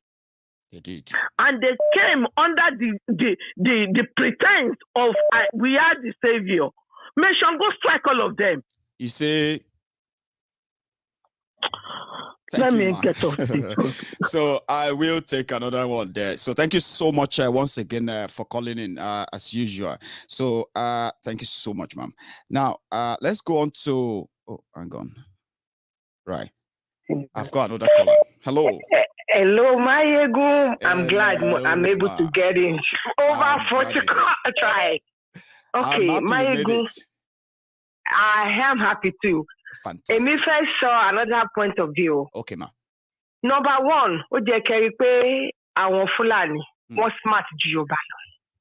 Wọ́n dẹ̀ rí Tinubu ní political monger. Wọ́n take advantage of him. Number one, wọ́n ti lọ gbé Ìbẹ̀jú Lẹ́kì, wọ́n ti lọ Dangote ti ra gbogbo bẹ̀. Ó ṣe refinery bẹ̀. Bẹ́ẹ̀ ni. Ó ti ní port bẹ̀. Number two, wọ́n tún ti ṣí bí rice mill company sí Ìkòròdú. Number three, wọ́n ti ṣí gold mining company sí Ọ̀ṣun. Àwọn people is smart. Wọ́n rí pé lébi ni wá. Nǹkan mẹ́tẹ̀ẹ̀ta tó ṣe yẹn, Ọlọ́run jẹ́ kó lè jẹ́ ká lọ. Because báwo ló ṣe máa lọ nǹkan tí mò ń sọ, go and Google it. Báwo ló ṣe máa lọ ṣí gold mining country sí Ọ̀ṣun company sí Ọ̀ṣun nígbà kan ní gold ní Sàfàrà. Àti rogo. Wọ́n tún wá mú Ìbẹ̀jú Lẹ́kì. Amosu bí ṣe hate ètò for the main fact pé kò tiẹ̀ gbà fún ọkọ sí ìfẹ́ràn sí Ìjẹ̀bú-Òde yẹn ó dùn mọ́ mi nínú gan ni. Wọ́n wá ti rí pé Tinubu olè ni. Wọ́n rí pé kò nọpọlọ tó lè fi kó gbogbo àwọn Yorùbá tó náwó bíi ti ẹjọ́. Kọ́ sí kìíní yẹn wọ́n take advantage pé ṣe bó fẹ́ joyè ni àwọn adíò pẹ̀lú ẹ̀ wọ́n lọ ṣe. Ṣé kò tún tí Yorùbá tó tún lè ṣí rice company sí Ìkòròdú tó ti máa process rice? Dangote tó ló ṣí yẹn. Dangote wà nítorí tó ń pa wọ́n. Cement company tí Awólọ́wọ̀ ṣí sí Ìṣàgámù wọ́n ti bàjẹ́. Wọ́n wọlé sí wa lára ẹni. Wọ́n wọlé sí wa lára dáadáa. Àwa ń wò.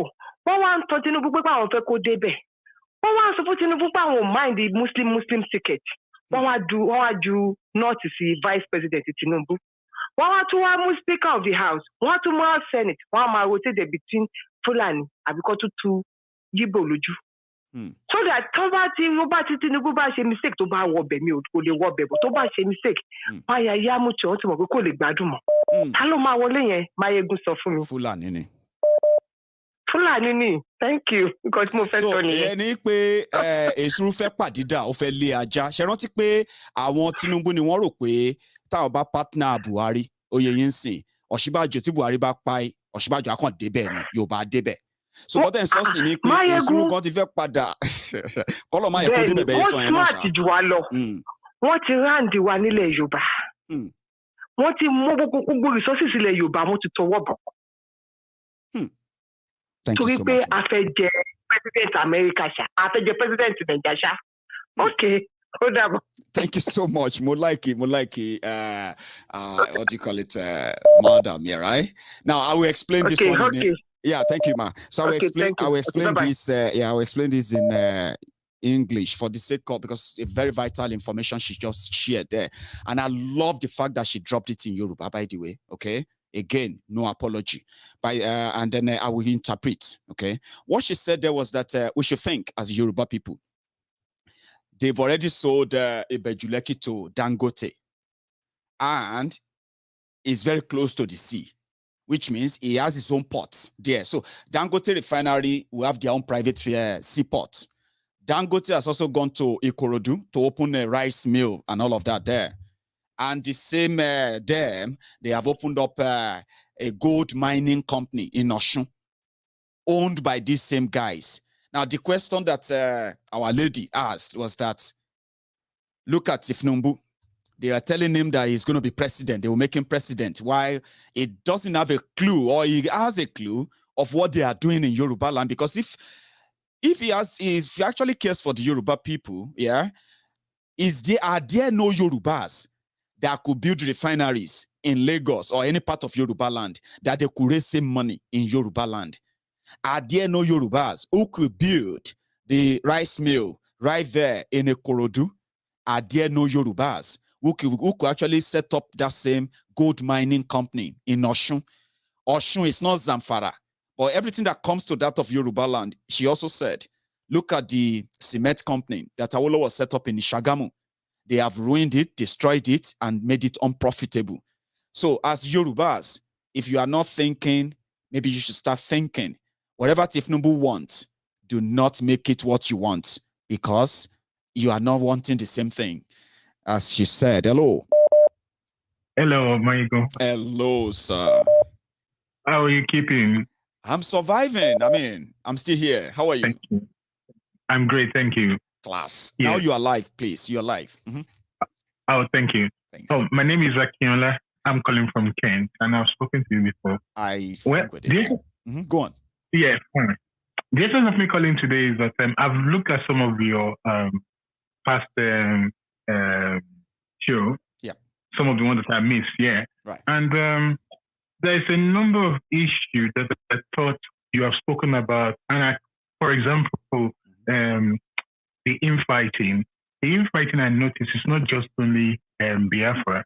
It's even within the Yorubas. And I can see how that it is hurting. I know, especially when you are trying to communicate your idea to people, they're not getting it. They infuriated you, and I can see all that. And don't forget, I told you. I need to get it, to handle it, but I get where you are going. But continue. Okay. Yeah. So what I was going to say to you, because I knew how, it's not normally how you speak, through the media, but I was just going to say to you that, you see, people are of different creeds. And some of the things you're doing, it's not everybody, you're not in the same, when you're talking about it's a temple of truth, like you said. Yep. Yeah. Mm-hmm. So the spiritual bit of it, they're not in the same frame where you are. I'm saying some of your viewers.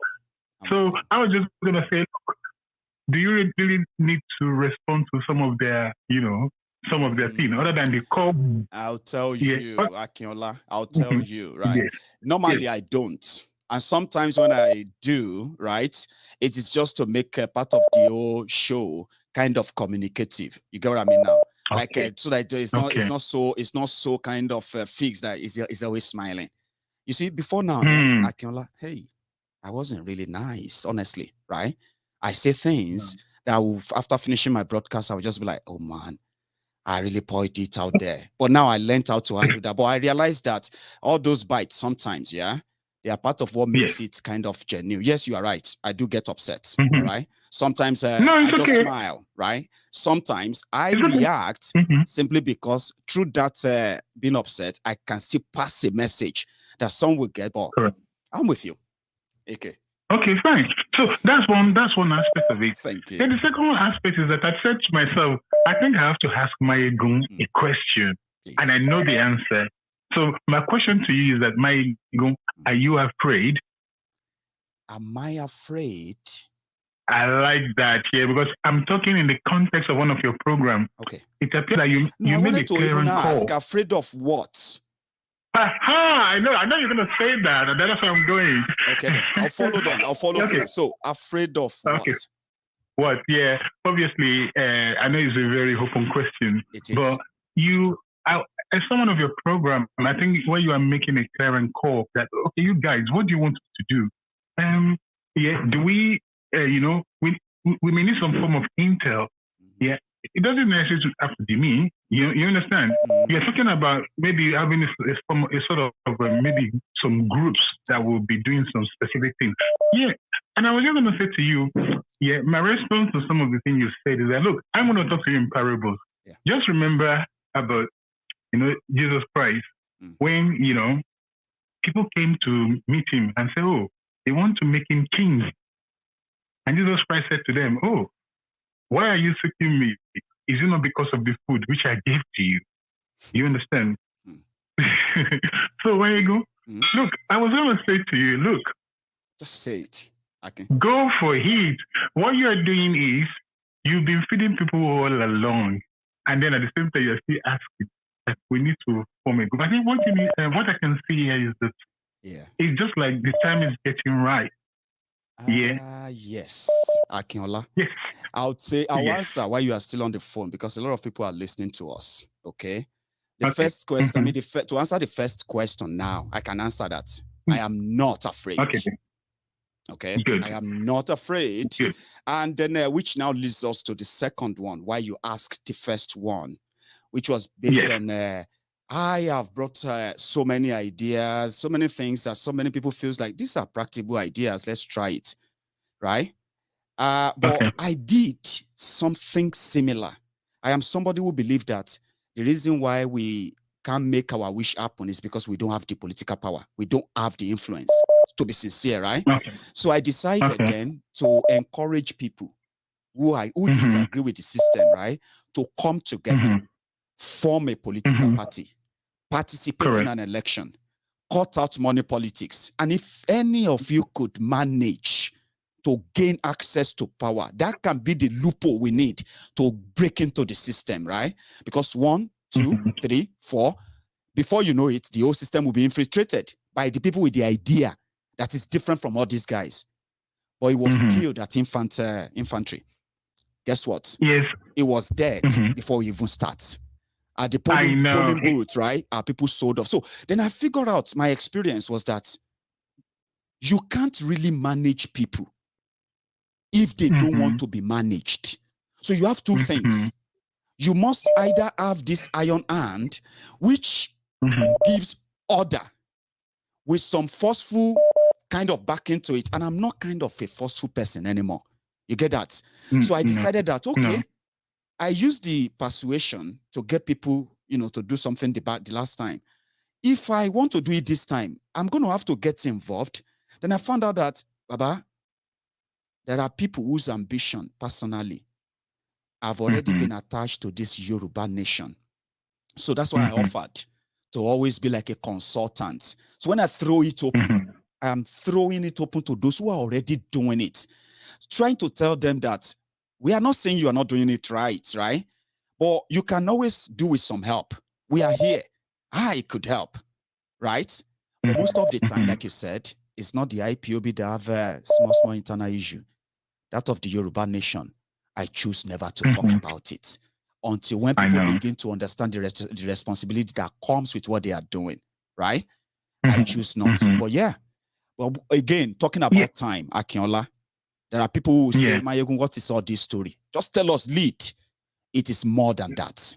Before you can lead, you need people. In fact, That's why I'm coming. Mayedon. Yeah. I'm just going to say, please make note of my number. You see, the issue at hand, and I will tell you, the issue at hand is a unique issue, because when you look at the scripture, it says there's nothing new under the sun. However, when I say there's nothing new under the sun, you see, the situation of Nigeria is not the first in history. But when I look at that situation very well, it's akin to like what has happened in France in the past.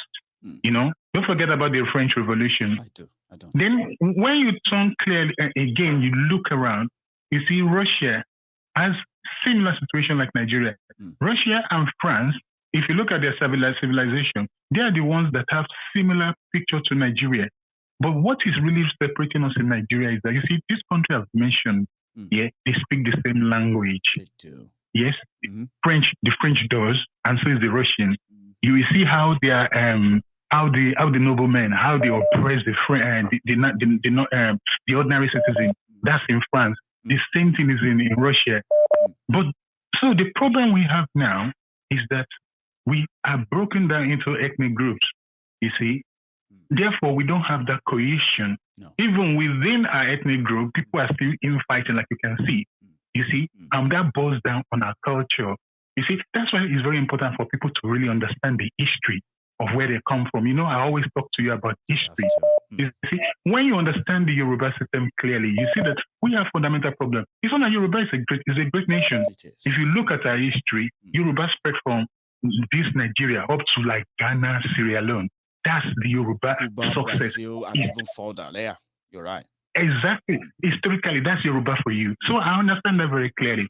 You see, this movement we are talking about, it's not going to go the way, the way one is expecting, unless you have a very good leadership that understand how to use resources.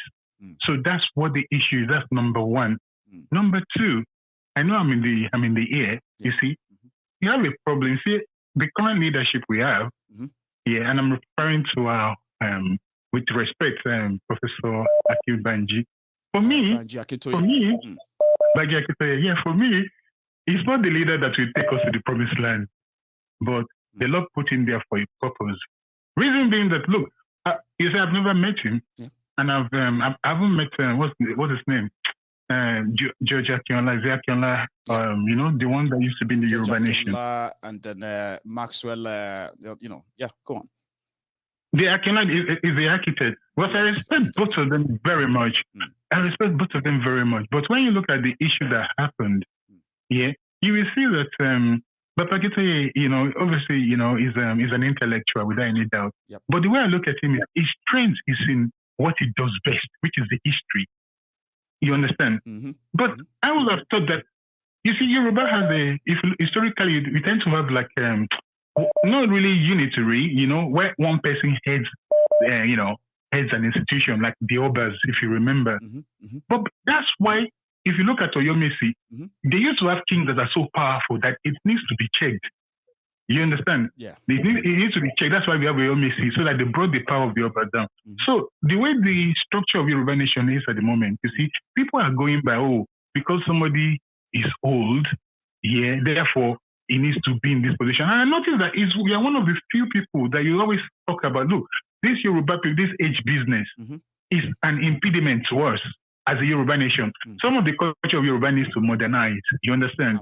Because it got to be modernized. You cannot say because somebody is old. When it comes to intellectual things, it's not about age. Somebody could be very young and they could be very bright. For example, I mean, if they get the right support, there's a lot into all of that, Akinola. But you know what? We should talk. Okay, because I've always wanted to make, because I've been there before, and I found out that even if I have these upright ideas and now because I always love to work with people, but I learned a very hard way when I realized that people's ambitions started clashing with my ideas, which brought them together in the first place. It's like, it got to a point that they got exposed to the limelight because of what we are doing. From obscurity and all that, they became celebrities. Medias were calling them. They became this and that, and they felt like, well, you can't be telling us this, we can't do things like that anymore, and that thing clashed, right? So since then, I felt like I'm not going to get myself deeper, because I know what it requires, what it takes, right? To say, I want to lead this or that. So that's why I said, if we have a meeting, something we can organize, it's possible. You know, not a protest, meet up somewhere. No. And, you know. Yes, it's about, you see, the fundamental issue is about planning, you see, and you got to be somebody from, for example, what some of this that are unfolding is something that I've meditated in the past. Yeah. You understand? Mm-hmm. Yes. Look, I have been telling. Mm-hmm. Okay. We'll talk. Yeah. Because of others, because everybody is now like possibly like, have you guys forgotten us? Yeah, we are still here, you know. Okay. So make note of my number. I will. Yeah. I will, Akinola. Thank you so much for what you raised tonight. Okay, my pleasure. Have a good day. You too. Stay safe. Bye-bye. Yeah, nice one.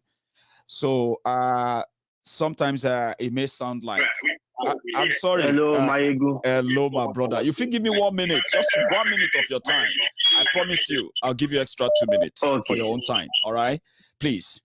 You see, I am not afraid to lead anything. Okay. But I am somebody who loves what is called a team, teamwork, supporting people who are doing it. All right. And if you feel like they are not doing it right, then you have to just do it your way. But in this case, I still so much respect those who are championing the Yoruba nation. And I still insist that the coordination we are expecting from them is the only key that people like myself and others need to link up and energize that group and realize the dream that they have. So as for leadership and the rest of that, I mean, I think that should come on its own naturally when that time comes. But for now, hello. Hello, Mayegu. Hello, sir. Sorry for keeping you waiting, yeah? Yeah. So you're live. No problem, my brother. Yeah. Well, Yoruba ni ma so. Oh yeah, no, fire, my brother. I will interpret later. Ẹ káalẹ́ kú ètò náà, Ọlọ́run á kú fún wa ṣe Yorùbá nation, Ọlọ́run á bá wa gbà á. Tẹ́rí gbogbo nǹkan tí mo rí nínú ọ̀rọ̀ Dangote pé ó lọ ṣe refinery, ó lọ ṣe gbogbo eléyìí. Tẹ́ bá gbọ́ history àwọn Fúlàní yìí, bóyá Usman Dan Fodio àbí kí lorúkọ bàbá wọn kan ara àwọn jihadist tí wọ́n tó ti kú yẹn náà ní tán nípa máa wọ́n ní pé Kùránì wọ́n máa lọ sí inú omi wa níbo ní Èkó. Ara Kùránì tó ń tìbọ̀ omi nìyẹn o. Pẹ́gbẹ́ omi ló wà. Kùránì yẹn tó fẹ́ tìbọ̀ omi òun ni wọ́n ń prepare lẹ̀ yẹn.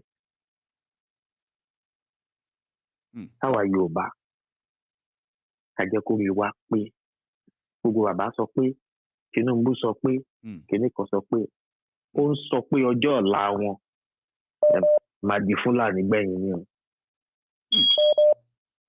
Kò jù bẹ́ẹ̀ lọ, ó dàrú. So, ẹ ṣeun o, alàgbà. I am going to have to interpret there. It's a short one, but it's a very powerful one. Hello. Yeah. Please give me 1 minute of your time, sir, as well. Okay. So my last caller decided to corroborate what my other. No, not you. You can hang on. Okay. I'm just talking now. Just hang on for me. Yeah. Okay. So my caller said the other caller who brought to our attention the significance and then the symbolic kind of presence of Dangote's refinery in Lagos, a rice mill wherever in Ikorodu, and the gold extractive company in Osun. That we should ask ourselves, are there no Yorubas who could actually do all those before now for 22 years? And he also said that if you remember the history, Usman Dan Fodio, their dream of touching the water, the sea in Lagos with their Quran, that dream that some of you are thinking they are going to bring a jihad and, they will touch it. No, they are already touching the sea as Dangote is next to sea. Something significant. Hello. Yeah, hello. Hello, sir. Hello. Yeah, hello, Mayego. Yes, sir. I am so excited I'm so excited to have got you today. You know, I am to be frank, too. I can feel it. The whole of last year, I have been praying, and I said something in my mind. I said, if I get Mayogun now, then it means one of my contracts will click, and exactly it's clicking. No. You have to say that again.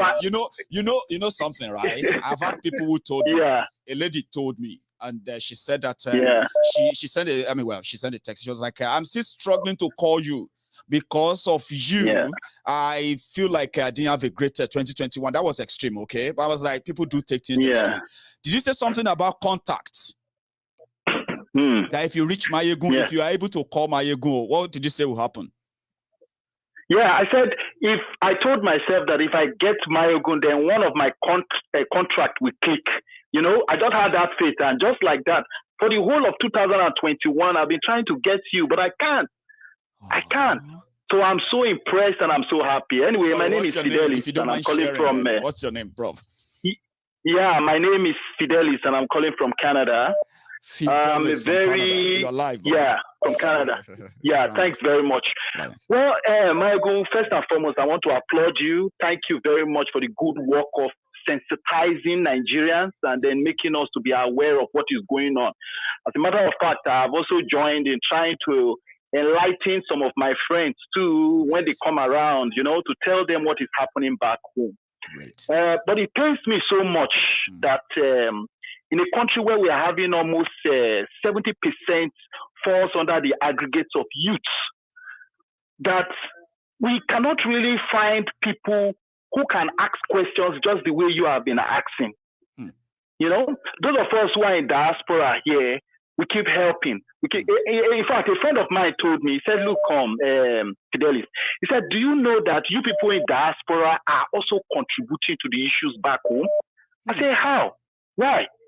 Have you listened to what Mayogun is saying? He said, yes. He said, but do you know that for every kobo we send to them, it makes them even more relaxed? It doesn't, as far as we are concerned, it's like it's only those in diaspora that is feeling the pain. They are not feeling the pain. And that is why, to some extent, I kind of feel that the only way they can get this message well passed back home is when this poverty and starvation has gotten to a point whereby people will wake up in the morning and then come out and say enough is enough. There's little or nothing we in diaspora can really do. We keep sending money back home to augment the default of where the government is supposed to have supported. And then those who are back home, call 4 or 5 people back home and ask them.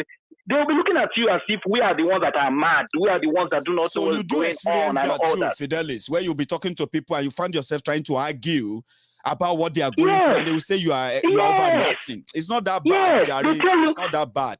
So you experience that too. Yeah. So what? Can you? Yeah, I can hear you. Can you hear me? Yes. So what I think we in diaspora should do is this. Let us fix a day.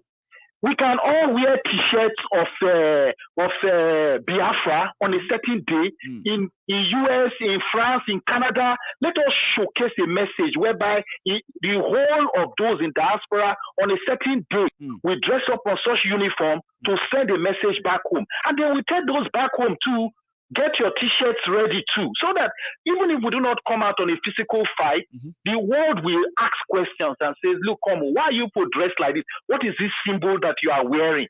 So I think that I feel that such could help. But as long as awareness and solidarity. But I know that sometimes, you see, Nigeria's issue is a very complex one, because my uncle is involved, your auntie is involved, your niece is involved, my nephew is involved. It's a very complex, they're all feeding from it. And you cannot tell a man who has like 4 or 5 children to feed that he should stop feeding his child because he wants to defend Nigeria, he wants to fight. You know, it's a bit very, very hard, because once there's no food in the tummy, it's very hard to actually talk sense into such person. And those are what the politicians are liberating on.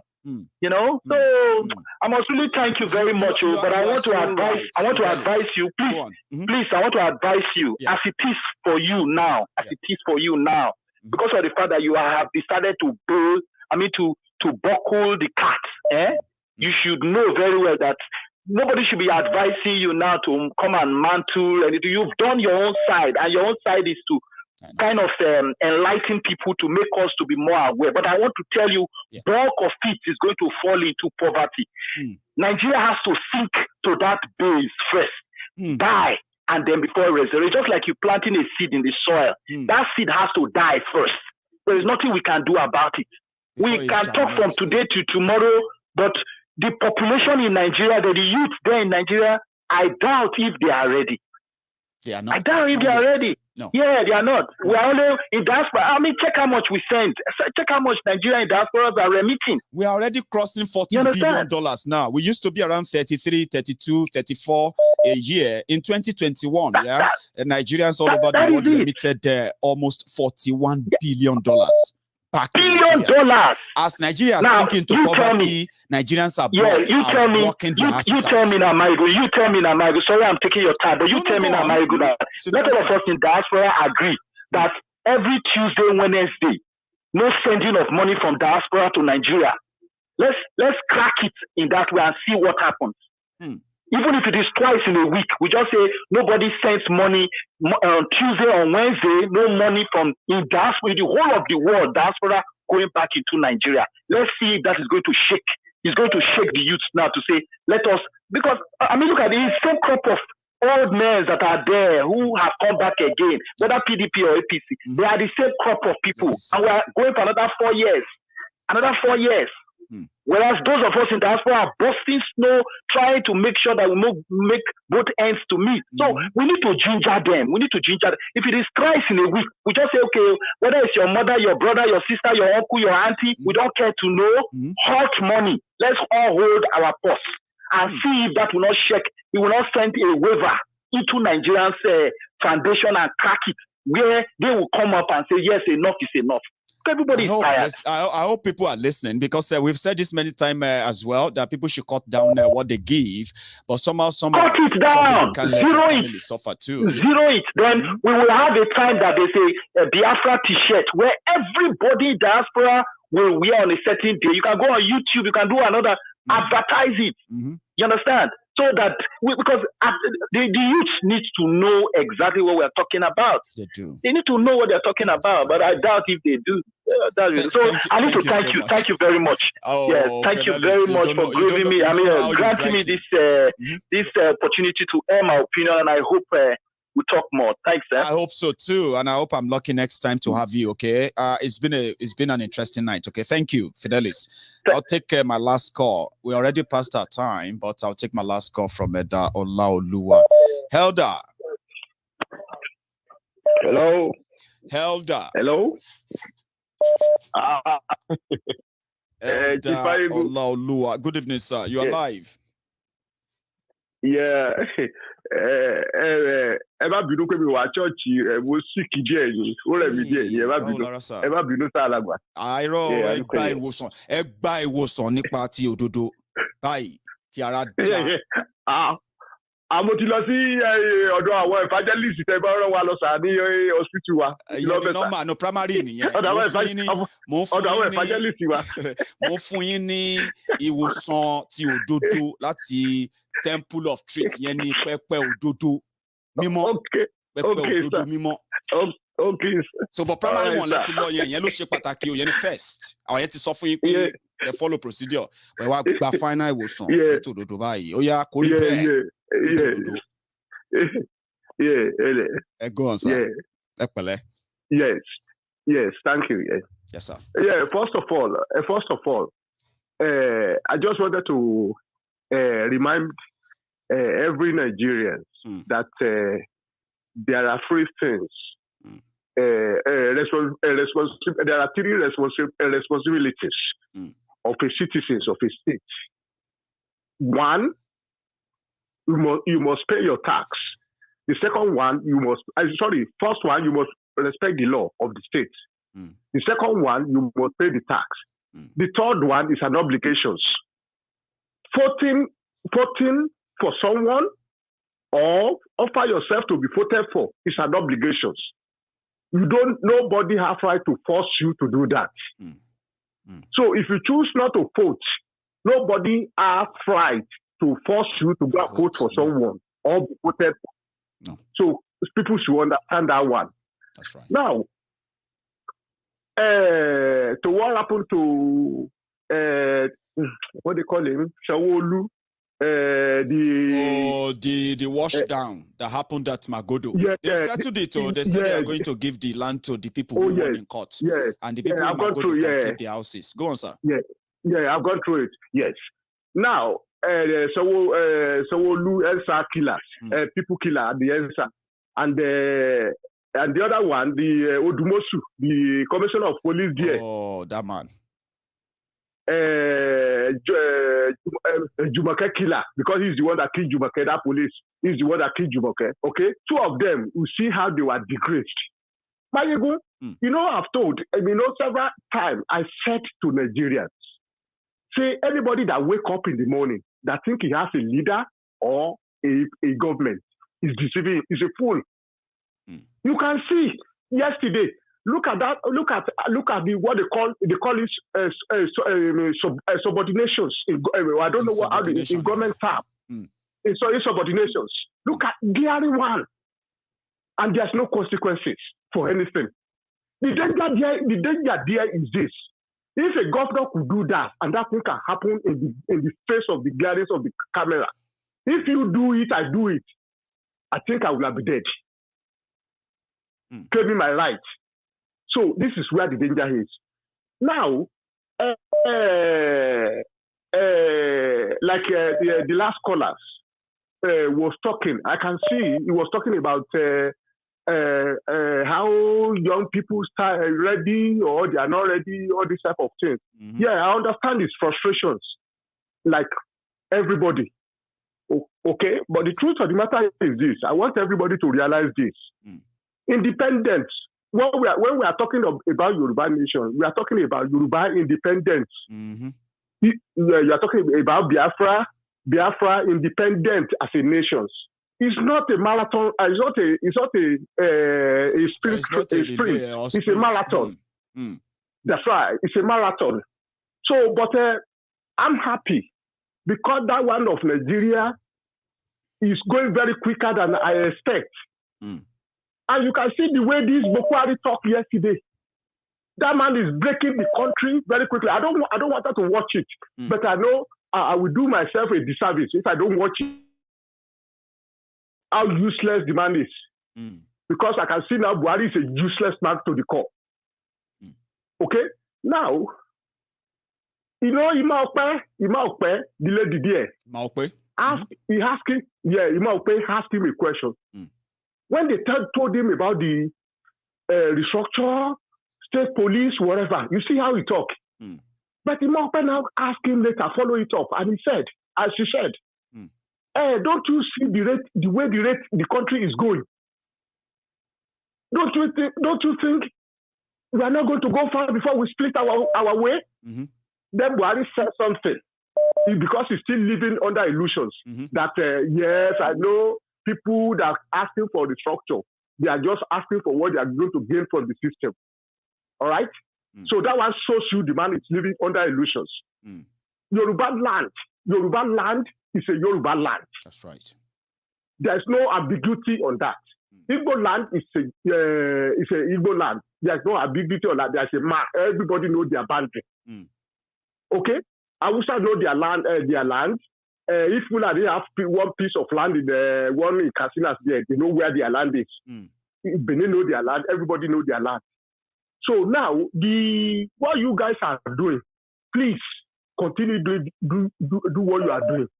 Because the job you guys are doing, you can see, even the ordinary reporter like Imokwe or anybody, they can even ask the president of Nigeria about the breaking up of country in front of him, face to face. That means you guys have already break their back. Their backbone, they've already break their backbone.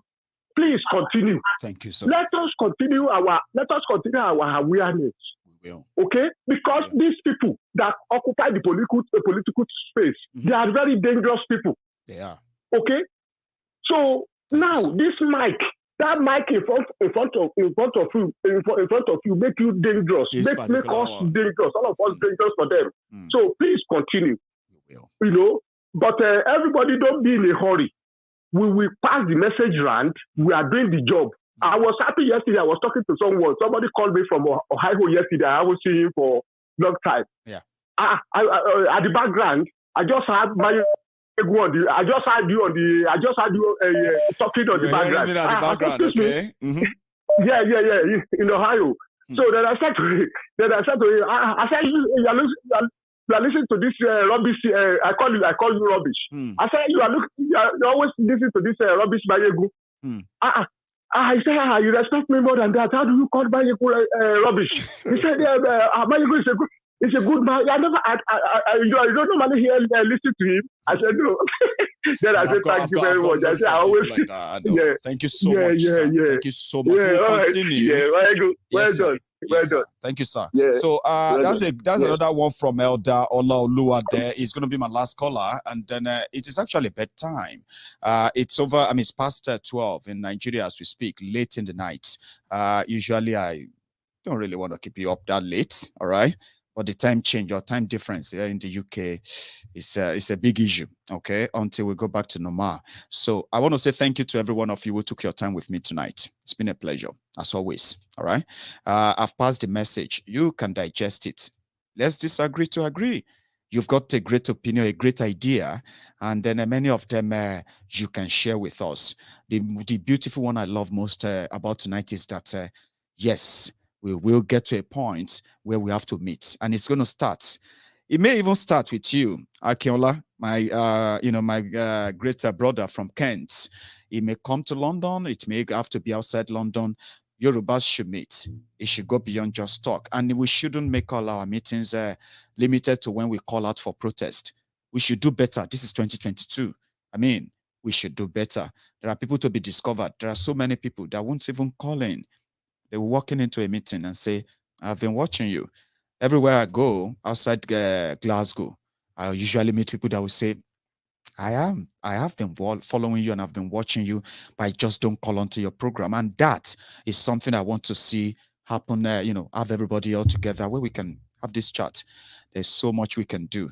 I always love to support people who are doing something physically, especially when it is and people have paid prices for it. Okay, I strongly believe in Lanoma Odua and the structure they want to work or probably what they are building. We still continue to hope on them. But you know, one thing is this: the way this whole world works, right? If we don't agree with Lanoma Odua, if we don't agree with any of other group the way they are operating, then we'll have to go ahead and start our own. But do you know one thing? You are still going to have to work with them if you really want to do this because of the Yoruba people. Do you get that? Oh, let's start our own. When you start your own, Ilanomo Odu are still Yorubas, aren't they? The people who believe them and the rest of that, they are still Yorubas. So definitely, you're going to end up having to work with everybody if you are doing it for Yoruba people. So I choose to make them better if we are allowed to. But again, there are so many ways we can continue our, like Elder Olaoluwa said, this is a marathon. It's not a sprint or a relay, okay? It is a journey that we should all be ready to walk, especially intelligently. When people know why they want something, they will fight for it. I actually believe that because I'm human. If I want something, I'll find a way around it and fight for it. Then if we want something, we should find a way around it. Let's start meeting first. So thank you to every one of you for your time tonight. I'm going to be around again tomorrow. You can watch the replay of this later, or you can watch the premiere of it later as well. But I'm going to see you some other time. Like the video before you go. As usual, that is your own, your tithe. Pay it. Don't hold the temple money. Pay your tithe. Click that like. Share the video. I'm going to see you some other time. Good night, everyone.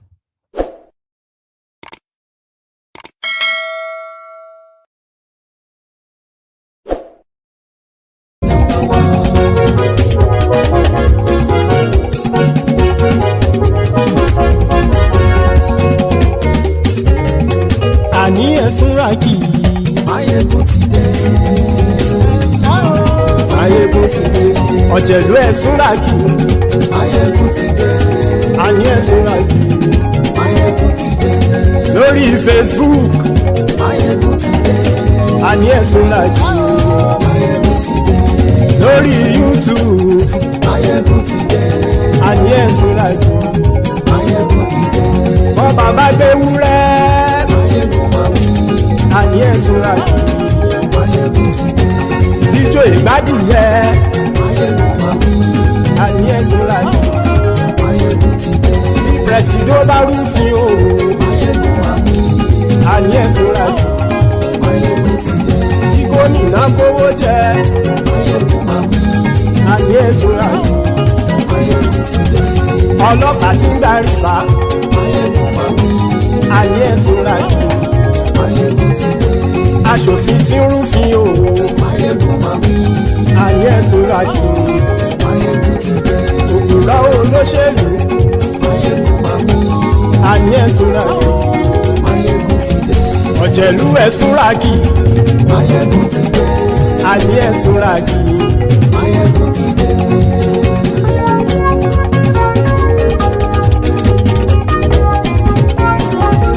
Máyégún ti dé. Gbogbo ọ̀jẹ̀lú ẹ̀súnràkì. Máyégún ti dé. Gbogbo ọ̀jẹ̀lú ẹ̀súnràkì. Ṣùgbọ́n ní bá ti ṣe èyí tó yẹ kí wọ́n ṣe, ọmọ bá dèrò ní fi wọ́n níran o. Máyégún ti dé. Gbogbo ọ̀jẹ̀lú ẹ̀súnràkì. Máyégún ti dé. Gbogbo ọ̀jẹ̀lú ẹ̀súnràkì. Ṣùgbọ́n ní bá ti ṣe èyí tó yẹ kí wọ́n ṣe, ọmọ bá dèrò ní fi wọ́n níran. Wọ́n fowó bẹ́ẹ̀ o, Máyégún ó sọ pé wọ́n ò bẹ́ẹ̀. Wọ́n fowó bẹ́ẹ̀, Máyégún ó sọ pé wọ́n ò bẹ́ẹ̀. Oníkan ṣáàtì ṣe èyí tó yẹ kí wọ́n ṣe, fáwọn ará ìlú tó gbé wọn débẹ̀ o. Máyégún ti dé. Gbogbo ọ̀jẹ̀lú ẹ̀súnràkì. Máyégún ti dé. Gbogbo ọ̀jẹ̀lú ẹ̀súnràkì. Ṣùgbọ́n ní bá ti ṣe yìí tó yẹ kí wọ́n ṣe, ọmọ bá dẹ́rọ̀ ò ní fi wọ́n níran. Ha! Kì máa yí ṣe eré, ọ̀rọ̀ yìí kì í ṣe ẹ̀fẹ̀. Kì máa yí ṣe eré, ọ̀rọ̀ yìí kì í ṣe ẹ̀fẹ̀. Ẹni bá ti lè lẹ́bọ̀ lẹ́rù o, ọmọ bá dèrò kàṣàyè tú wọn síta.